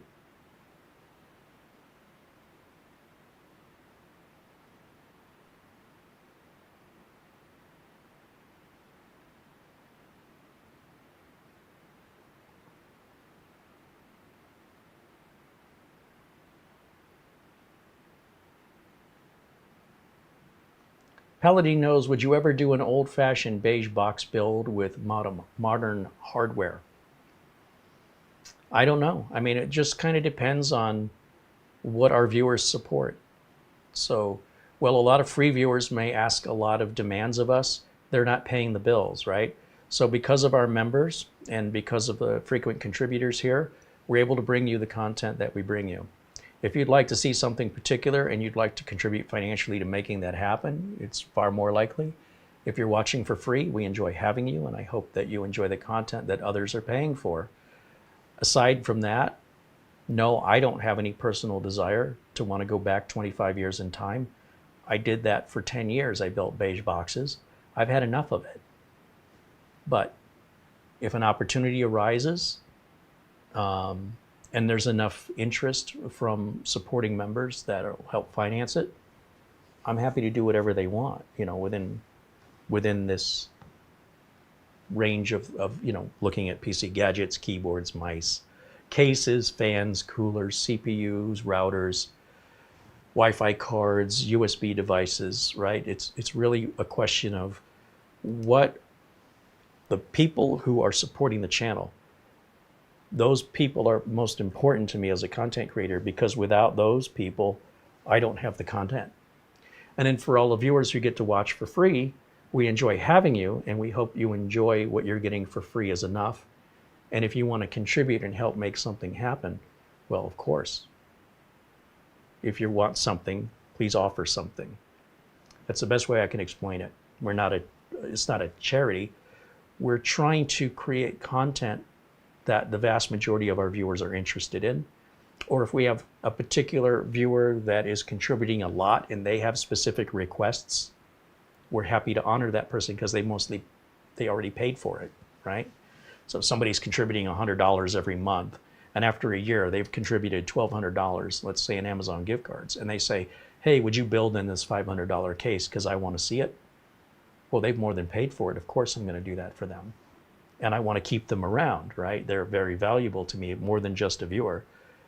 They're the reason why I can do that. But on the other hand, if the request is coming from somebody that's not contributing to making this happen, my hands are tied. Like, I don't know where you think that's going to come from unless you help to make that happen. That's my situation, right? That's where I'm at. So for that reason, there are no plans to do a beige box, but never say never. We'll see what kind of support and what other viewers show interest in that. So far, you're the only one. I mean, if anybody else wants to see that, don't be shy. We're trying to combine what I'm interested in, which is PCs and gadgets, to what you're interested in, and hopefully in that Venn diagram we have the overlap, right? But what I'm interested in is the primary drive of the channel, because usually viewers that contribute ask for nothing, and the viewers who don't financially contribute ask for everything. And I don't know why the world's this way, but there's only so much money in the pot, right, that we have, and it varies month to month. And what we can do with that money is one or the other. We can't do everything. It's not because I don't want to. I guess that's a long way of going about saying what the situation is here and how important members and people financially contributing are, especially those who are asking something of me. What are you offering in return? Right? Let's make a deal. Let's trade.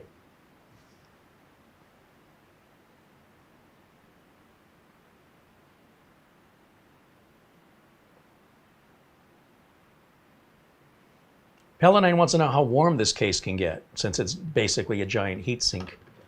Who cares? It doesn't get warm enough to cause a problem. The question, it's like you're asking me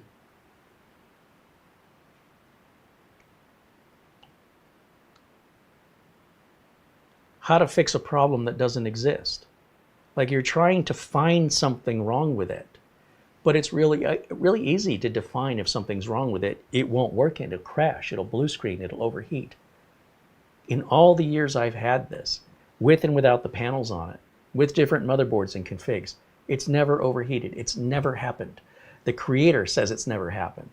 So if you don't believe me, buy one and prove me wrong. It's that easy. You're trying to fix a problem. There is no problem. If the case gets warm, it doesn't get too warm. It's not like it's going to burn your fingers. And it may not get any warmer, for all I know, than any other case. So you're coming up with all this stuff in your imagination based on pure theory and no experience. If you want to buy one, if you really care that much, buy one and show me the problem.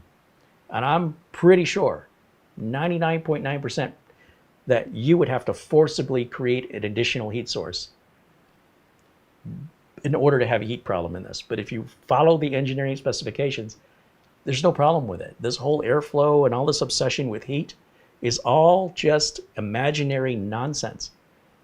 When you have an actual problem that needs to be solved, I can help you. But if the problem exists only in your head as a possible thing, I cannot help you because it doesn't actually exist. So first, let's establish an actual problem that you, not somebody else, that you have. And I can help you 100% of the time, every single time. And it'll never be changing the case. That's never been a solution in my, hey, Jim said he's been building computers for what, 40 years? Have you ever had a case that had to be replaced because it got too hot? Has anybody ever had a case you've had to replace because the case you had in the history of your entire computer experience, because the case airflow wasn't good? Enlighten me. Show me some evidence. It's never happened in my career. Why would I lie about it? What am I, anti-corporate big fan?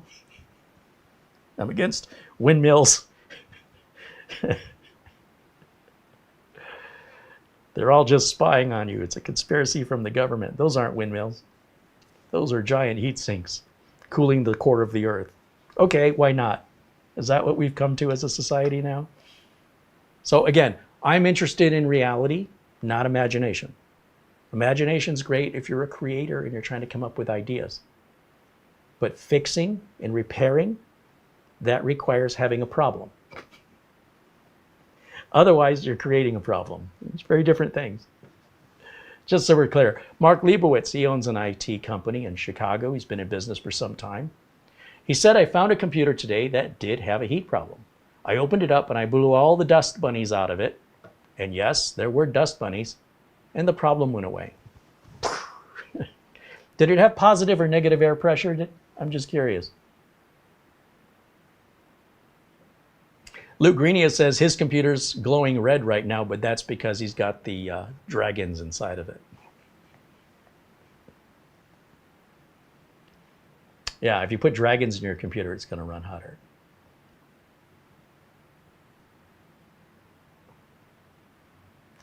Vasos with a €5.99 contribution. Thank you very much, Vasos. He goes, here's a little something to buy some more Gatorade. Right on. I appreciate you. And I appreciate your interacting with me in the chat. For all of you.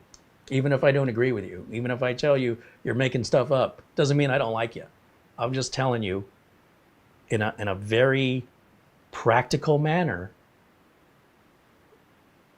the energy you're spending thinking of this stuff could be better spent thinking of something that actually makes a difference.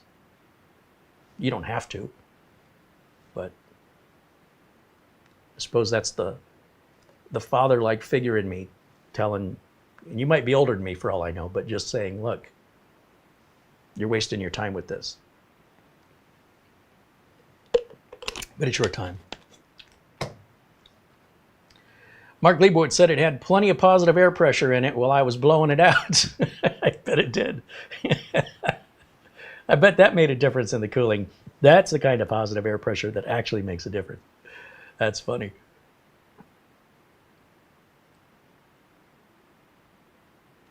Patrick said he had a local shop that was diagnosing a crashing problem back in around 2005 with an old AMD Athlon XP 2500 Plus. I built many of those. He goes, the tech was like he needs a case with more airflow, motherboard chipset. Oh, the case said he needed, wow, words. Let me reread this. The tech said he needs a case with more airflow, when in reality, what he needed was to replace the motherboard chipset fan that had died. Look, guys, there's no exceptions to this. If somebody's having a heat-related problem, they're overclocking, overvolting, or they've installed something wrong. This is not experimental MIT research and development. This is consumer-grade electronics. It can withstand so much abuse from people that have no idea what they're doing, and the thing will still turn on. It's not that delicate. If you want to work in a research lab, you are the right mindset for that, for testing and evaluating. But this has already been tested and evaluated by a team of experts and departments specialized and educated in thermodynamics, educated in the amount of pressure. The engineers decide all this, not one engineer. You don't get it one person's way. It is a team of engineers developing for all different kinds of consumers of varying needs and education levels. This is damn near bulletproof. The only time it's not is when you use it in a way it wasn't intended. So my screwdriver, this is a great screwdriver. I love this screwdriver. But if I start using it as a hammer and I start using it as a chisel, it's probably going to be a piece of crap that fails all the time because I'm not using it the way it was intended. If I open it up because I can make that motor spin a little bit faster, I risk burning the motor out, the battery life being reduced, and damaging it out of warranty. As an owner, I have the right to do that. But I think you'd be a fool, especially if you rely on this for your living. It's nothing to mess around with. This is a critical tool, without which I have to work harder and slower. So why would I mess with it? So if your computer is a toy or a novelty, have fun. But if you rely on that computer at any point to pay your bills or to communicate with your family and friends, and if it goes down, you are miserable and freaked out, why would you jeopardize it for no reason? Why would you fix problems you don't have? Because of information you're seeing online that has nothing to do with you? It's weird, man. Maybe you live out in the woods somewhere and you're watching the news or you're reading online articles about all the break-ins that are happening in the big city, and you decide now you're going to put a burglar alarm in your house and you're going to put bars on your windows when nobody for miles around has ever been burglarized in your rural area for 20 years. And when it has happened, it's family members that usually do it, or friends, somebody that knows you that's been in your house as a guest. That's not going to stop them. It's just information poisoning. So understand that the information you read and see online is not necessarily affecting you in your reality, depending on where you live and what your lifestyle and situation are. What it's doing is it's building all this anxiety and fear, and you're reacting to things that aren't happening, or you're trying to avoid them from happening, and you can't. No matter what you do, night is still going to come, and then morning's going to follow. It's been doing it my whole life. I can't overclock nature. I can't overclock the sky. And if I could, we'd probably be playing with fire. Probably should leave it alone. But that's just my opinion. I like to stay in business. I don't want to gamble my business away. So I'm not a hobbyist. If anything, I'm an extreme hobbyist because I decided to do this for a living where people pay me and hold me liable for the work I do. And it has to come at my expense to fix it. So unless you're in this position, everything's a joke, everything's fun, it's fine. It's not wrong, but it's a different set of consequences for you than for me. A client called me before the show today. One of their network switches went down and their whole office, the whole first floor of their office is out. Phones aren't working, network's not working, internet's not working. I said, just put in your spare switch. We don't have one. Oh, well, I guess you can send the employees home for the day because you ain't getting one today. They need a big switch with power over Ethernet to power the phones. I suggested they have a backup, and they said, okay, and then they never did it. 45 minutes later on the phone, we got them limping. They ordered a new switch. They ordered two, so they have an extra one this time. They'll be in tomorrow, and they should be a plug-and-play solution. But what was 45 minutes on the phone could have been less than 10 minutes. We were trying to force something to work that's failing. And what can you do? You know, maybe it'll get through the day, maybe it won't. But there were appointments with customers today they'd have to cancel. There were employees that are on salary that have to send them home. This gets very, very expensive, and it becomes my responsibility. So, if you want to do this for a living, you got to accept the consequences. And if you want to do it for fun, and you choose to do things you don't need to do and spend money you don't need to spend, well, you've got to accept those consequences. I don't. There's no impact on me whatsoever. So I can't emphasize that enough. There's so many enthusiasts on YouTube. You would think that that's the way the world works. But without the work, none of these channels would exist.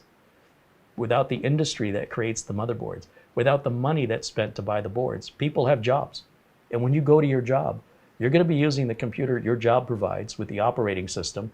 And if you don't like Windows 11, you can go get another job. If that's what your company uses, that's what you're going to use. They're not paying you for that. They're paying you to get to work. Now, when you go home and you don't want to use Windows 11, that's your choice. But that's your choice as an individual, not as somebody working where somebody's paying you for something. If somebody's paying you for something, all the rules are different. And I don't know why I have to explain this, but it seems like we have a lot of people in the chat room who don't or never have worked. I'm not quite sure why they don't understand this. It's like, do you not have a job? When you go to your job, do you not sit at a computer provided by your employer? Why would you think? I don't know. It's baffling to me because I wouldn't think I'd have to explain this, but over and over I find myself having to explain it, which is weird to me. Out of curiosity, how many of people in the chat room work full-time? Right now, do you have a full-time job? And if you have a full-time job, do you sit at a computer provided by your employer? And one more question. Has that computer ever had an overheating problem that had to be solved that prevented you from doing your work that your employer was paying you to do with the employer's computer? And why would it be different at your house unless you did something that caused it to break?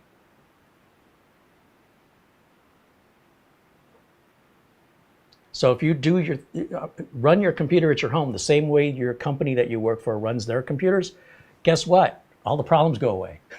Some people like to have problems. Some people like to buy stuff they don't need to buy to solve problems they never had. But you aren't going to find that here. I don't play that game. I think it's silly. Now, if I can make a living selling people stuff they didn't need to solve problems they don't have and earn a profit and still be able to sleep well at night, I could do that. But at the very end of the day, I couldn't live with myself ripping people off.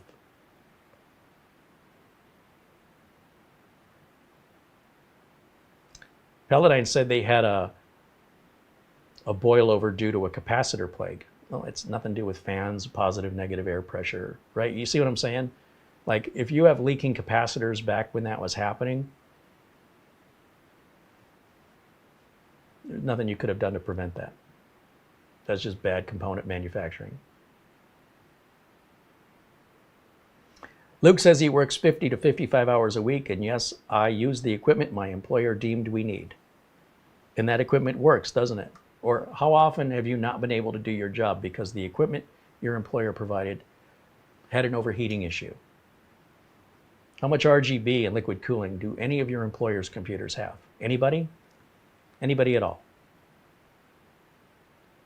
Mark Leibowitz said he works full-time at computers provided by me, making computers and various service work for clients. And nothing overheats unless there are dust bunnies involved. Well, yes, something clogging the filters. Obviously, it's suffocating the machine. The same would be true for human beings. If you did that to a human being, they might overheat too. But that's not normal. David said I missed his super chat. Why do I keep missing David's super chats? Isn't that weird? It's a weird phenomenon. Well, let me go back and see what I missed. I'm sorry, David. $2 from David. He said, I saw a globe and no internet connection. Oh, on this machine? I haven't gone back to look at it. Let's take a look. Let's see what it's doing over there. Let's go over here. Oh, I got my screensaver on. Wiggle the mouse. Yes, there's a globe and no internet connection. So does that mean when I install this, I didn't put the network card driver in? Let's take a look at the device manager and see. Well, we have a TPM module issue here for some reason. And the network adapter, well, it shows a wireless and an Ethernet 219. Let me unplug the cable, the Ethernet cable. Plug that back in again. Now it's flashing down in the bottom right. Maybe I have a bad habit of not plugging cables all the way in. I'm a little too gentle sometimes. Maybe that's all it is. I don't know. It's taking a long time.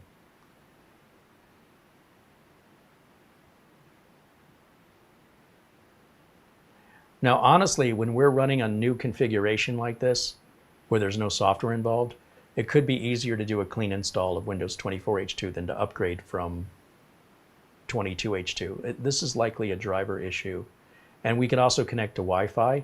And the other thing I can do, and look, you guys should know me well enough that when a situation like this arises, all I have to do is grab one of my USB, oh, knees, come on.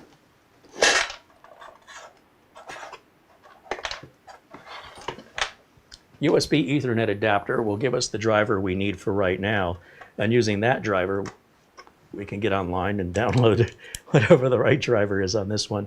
Clearly, it's got a driver that's acknowledging it's operating, but it's not communicating properly. And as I recall, Doug Betts and myself looked at, I think it was the Intel 219 that was having weird connection issues. And I think there was a firmware update to the card. And there may be a BIOS update on the motherboard since the card's built into the board. But likely just this, without needing to install a driver, has got us online right now. So let's go take a look at that. Yeah, so now we've got the screen there. And we'll check for updates. And I'm sure, you know, look, we're missing a ton of updates here. Let's close. See it disconnected right there. Now we're reconnected. Now, let me go over here. Oh, look at that, it keeps disconnecting. That's interesting. I wonder if it'll stay. We might have a diagnostic video to make. A couple of things can happen. When we plug that network card in, it could be going to Windows Update and getting an updated driver. And when it installs the driver, it disconnects us. That's one issue. Another issue could be that I have a loose cable and I can try a different USB port just to rule that out.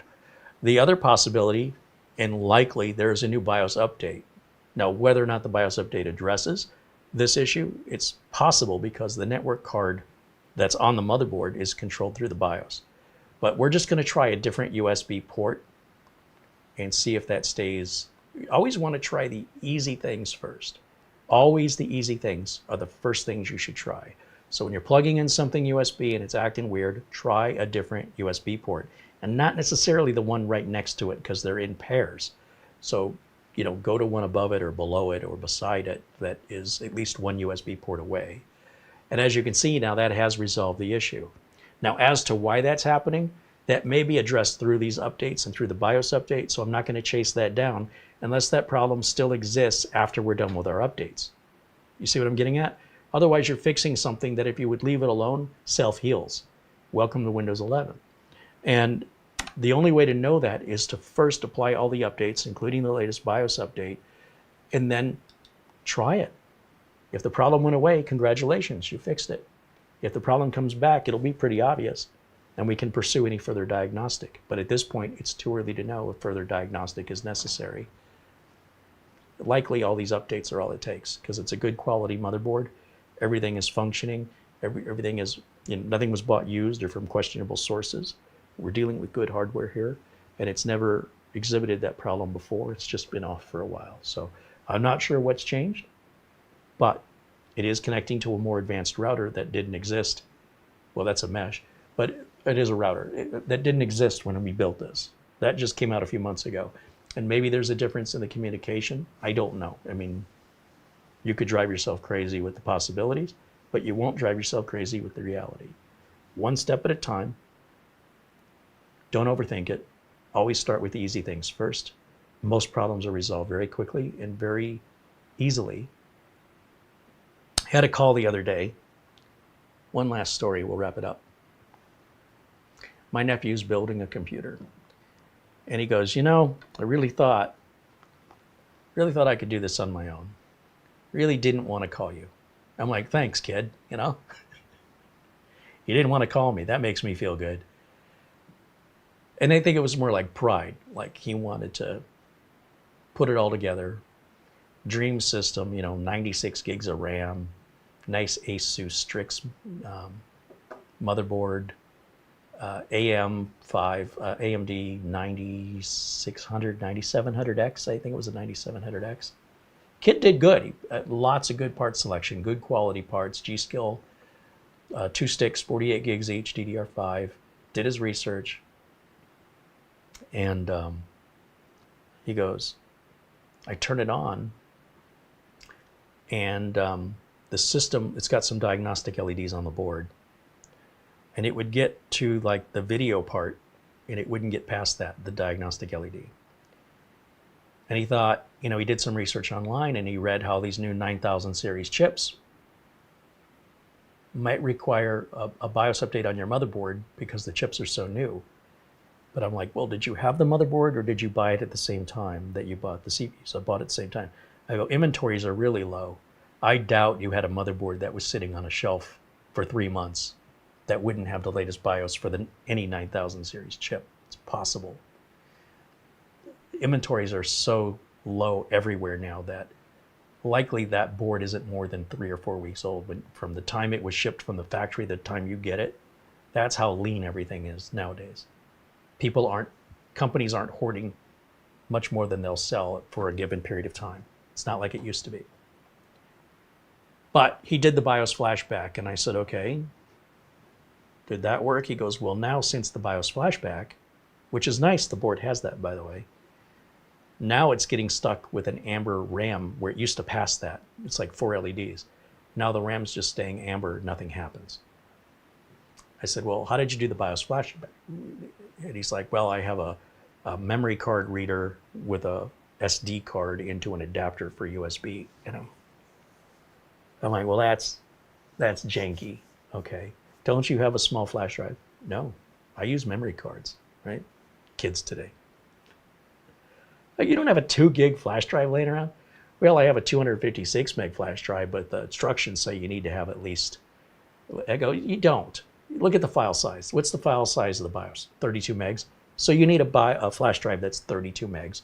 Did you rename the file? He goes, yeah, they have a little utility that renames it for you. Well, God forbid you renamed it yourself. That's fine, I don't care. So you run the utility, you renamed it. Kid, you did everything good, right? But you used a crappy flash drive. Let's do it again. Use your 256 meg flash drive. All right, let's try it. Take the RAM out of the system. Make sure the power supply is off, completely off. You could BIOS flashback that without power? I go, no. I want you to take the RAM out, but I don't want you to do it when the system's powered off. I want you physically powered off. Either unplug the power supply or flip the switch, because there's still voltage happening through that board, and you can electrically shock the RAM or the board, cause damage. Even though the board is off, it's really in a low power standby. So he does, he takes the RAM out, put the flash drive in, we run the BIOS flashback. I said, now look, how long did you wait before you finished the BIOS? He goes, about 3 minutes. I go, in my experience, it takes about 10 minutes. It's really slow. 3 minutes is pretty normal if you're doing it the traditional way I show, but maybe it's happening in 3 minutes. I don't know. I said, does your flash drive have a light that blinks? He goes, yeah. I go, okay.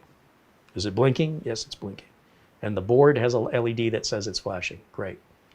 Then within about 3-4 minutes, he says everything's stopped blinking. Says it's done. I go, hold on. Just give it a couple extra minutes. Won't hurt. Okay.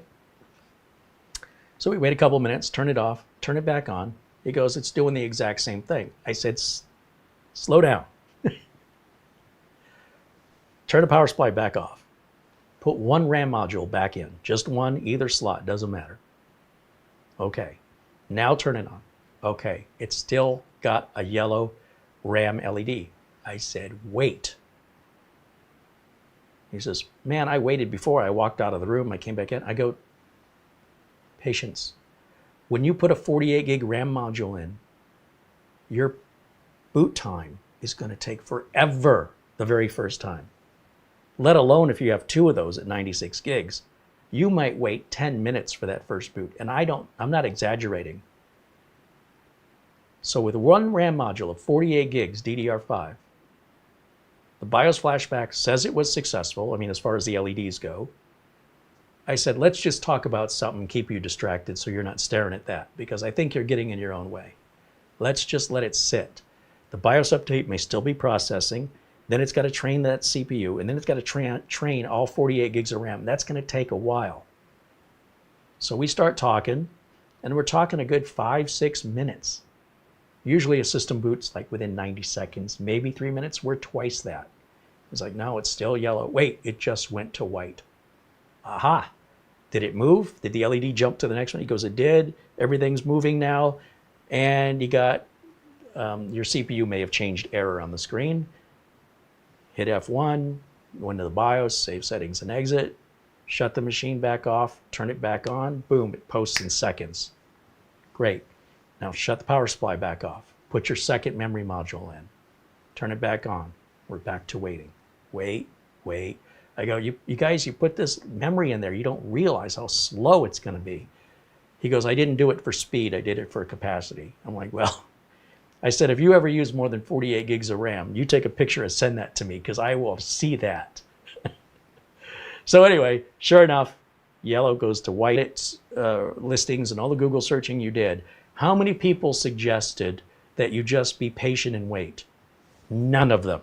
Like they're saying you should do this and you should do that and you should tap your head and rub your belly and wave some chicken bones and chant. None of it had to do with just doing the simple thing first. Just wait. And, you know, he's very capable. He knows what he's doing. And I said, well, at this point, you don't need me anymore, right? Now you can put everything in the case and put your graphics card in it and you start your 4K gaming extravaganza. You don't need my help anymore, right? You got it from here. So I got it from here. So we just went on to talk about some other things, and I was glad to be able to help. But I am constantly battling the misinformation online. Nearly every single day, people approach me with questions that have nothing to do with reality, or they're trying to go and overthink a very simple solution. That's why the saying, have you tried turning it off again, on and off again, is so funny, because it's so true. In a lot of technical support cases, simply having the computer, have the customer shut the computer off and turn it back on solves the problem. That's why we have to ask, because usually once that problem's solved, we're done, then we can end the call. Why would we want the call lasting any longer? Well, if you're in support, you probably have another call holding and another call holding it. Then I was on hold for 15 minutes. And while they're complaining about being on hold, they're tying you up, making the other person wait even longer. It's like, okay, we get it. Now, can we get on with the problem? Because there's other people waiting. I can't help it. My employer only hired so many employees for so many calls. It's not my idea, right? I'm just as victimized as you are here. So let's get to the call. Otherwise, this discussion is just holding up other people who are then going to complain, who are going to hold up other people. So this is very frustrating for everybody. And one of the things they don't talk about online very frequently is just relax, be patient. When I tell you to update a BIOS, or when you're updating a BIOS, I tell you leave it alone, get out of its way. Don't interrupt it from impatience. Give it the time to complete. When you're building a new system, be patient. And if you're going to add a bunch of RAM to it, I hope you have a lot of patience for that first training that the RAM has to do with the motherboard. Remember, he was building with all new parts. Do I have a bad CPU? Do I have a bad motherboard? Do I have a bad power supply? Did I make a big mistake? This was a lot of money for somebody his age. And now if I had to do this again, would I ever do it? I mean, I'm stressed out. I'm freaking out. That's called anxiety. And I'm so glad to be able to help him. And I'm so glad the fix was that easy, because he's in another state. I can't reach out and help him with my hands. He's got to describe everything to me. He's got to be my eyes. And, you know, he's very familiar with computers. So everything he was telling me and everything I was double checking, he did it all right out of the gate. The only mistake he made was not using a proper flash drive, because we don't know that that BIOS flashback was successful in that janky whole adapter memory card thing he was using. It's not designed for that. Maybe it worked, we don't know. And then putting both sticks of RAM in there when it's 96 gigs on a first boot, and then thinking that it's going to boot within 2 or 3 minutes, not likely. Try 6 to 9 minutes, maybe 10 minutes. It takes a long time to train that much memory. That's why I let you guys know when people keep telling you add more memory, you add more speed. No, not necessarily. You reach a point where you add a certain amount of RAM, it makes no difference at all. All you're doing is spending money for nothing. You have it, but you're not using it. If there's anything you have you don't use, why do you have it? Once you exceed the amount of RAM you're using, it's wasted money. And then when you add to that the inconvenience that your boot up's going to take longer initially during the training, and then anytime the system has to post, it's going to take longer, you just slowed your boot time down. And this is what I'm battling online. Can you help me? Can you help spread the word of logic and practicality to the world instead of just believing what you're reading online from everybody repeating what other people have said? Can you help? I feel alone. I feel like it's me against the world sometimes. And boy, if I had a little cooperation that would help spread the good word, we could conquer this disease. Now it's a telethon.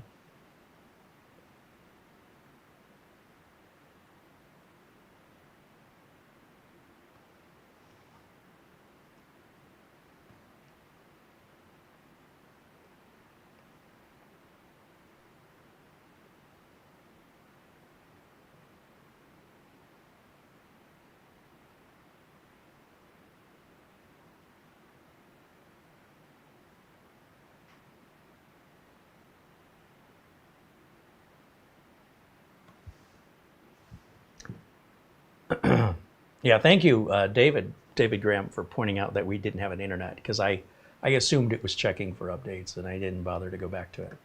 So we should be well along now. Oh, it's already ready to restart. That's what I want to see. Yeah, we're going to have a bunch of updates and reboots until we get this caught up. It's been turned off for some time. And then I imagine that built-in Ethernet will probably start working again. So with that, I think we're done. So we've gone quite a bit over today, but I appreciate hanging out with you guys. And the reason why we go over is because I like hanging out with you guys, all right? So we're building a community here, not commercials. And for people who see the value of that, we encourage you to participate in our community, in our live chat. That's what makes us different from TV and other YouTube channels that don't interact with their audience. I guess if everybody was doing it, I probably wouldn't be so interested. I always like to go through the world in my own way. And so long as I have something useful to add or something useful to share, at least if I think it is, then I'll keep creating new content. And as long as we can continue to buy equipment that we can demonstrate or work with some companies that can send us product without any condition, we're free to speak truthfully. Finding those companies is pretty hard these days, but we do find a little handful here and there. Also, I'm going to do a video about some of my favorite mini PCs, Minis Forum PCs that we've reviewed in 2024. And I'm saying Minis Forum not because I'm paid to, but because I genuinely really like the quality of the product and the variety and the uniqueness that Minis Forum offers. Nobody else has the designs Minis Forum has. Some other people buy the same generic case and slap their label on it and go, that's ours. It isn't really. So out of curiosity, is there a favorite mini PC? Doesn't have to be Minis Forum, but something we reviewed this year that you particularly liked or disliked? Let me know. I have my favorites personally. And the reason I was selecting Minis Forum, I didn't finish my earlier thought, is they sent us so many. There's so many to pick from. Whereas with other manufacturers, we have far fewer from that we reviewed in 2024. Minis Forum gave us a lot more selection. So for that reason, out of the bulk of the Minis Forum, I was thinking, like, which one are my favorites? Which ones are the ones I would buy for me? Which ones are ones I would buy for customers, like business clients? Which ones have I bought? Which ones have I actually put? Not just if, but I have put some in place at clients, and I've bought a couple myself. Which ones? Now, these are just my personal favorites for my reasoning, where I see value. I'm interested where you see value. Was there anything we reviewed in 2024 in a mini PC or made by a mini PC maker, right? Because Minis Forum also made the tablet. We'll include that too, that you found particularly appealing, that you want or did buy, or something that was so terrible. You're like, I'm glad you showed that because I wouldn't have bought, I mean, if I'd have bought that, I would have been pissed. I'm curious what your thoughts are. Let me know in the comments below what your favorite or least favorite mini PC reviews were this year from my channel. Because I want to put together like an overview. Yes? Send your naughty or nice favorites to the channel email. Let me put that on screen right now. Channel email. You can reach out to us at showcasecreate@gmail.com. All the links for everything we discussed in this video are in the video description. Can you add the Xenos computer link to that, Mara? She can't hear me. We're still going to work on the 4K. I think I might have to take it out of low latency and put it into just regular latency. I think that's the problem. I heard you. Thank you. So Mara will add the link for this case for those of you joining later, missed that. And then, of course, somewhere we've got the build video on this. We can dig out the build video on this and put a link to that as well. All right, so that'll wrap it up for me for today. Thank you guys so much for hanging out with me. And I still haven't checked my phone all day, have I? Every time I try and get out of here, you keep pulling me back in. Let's check that email. I would hate if someone took the time and the kindness to reach out to us and we didn't bother to even acknowledge it. Wouldn't that be rude?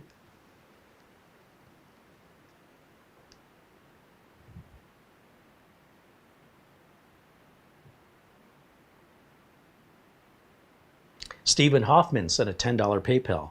He says, hey, Carey, nice micro ATX build. I built my main PC in a Thermaltake V21. Right on. Well, thank you, Stephen. Thank you for your PayPal contribution. Our good friend Kelly Stewart sent an Amazon gift card. And it's in a weird, it doesn't say 50 US dollars, it says 50 SAR. What is that? Kelly joins us from Northern California. He's not in another country. Well, either way, thank you, Kelly. Maybe it's an Amazon error. That's weird. I don't know what SAR is.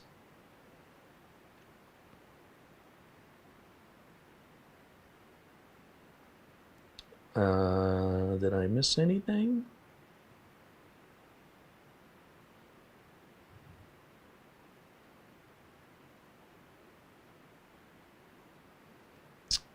Okay. I'll remind you that if you're going to buy a Windows Pro or Office license key, there's no reason to spend hundreds of dollars.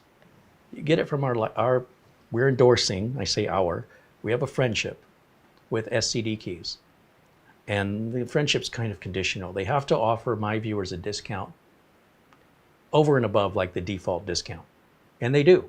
It's 30% off using my coupon code. It's there to save you money, not to make me money. It's to save you money. You don't want to buy it, don't buy it. Okay, so it's not any twisted arm salesman here.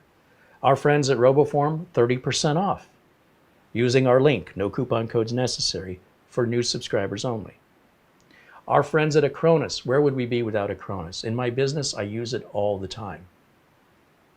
I think it's a bargain at retail.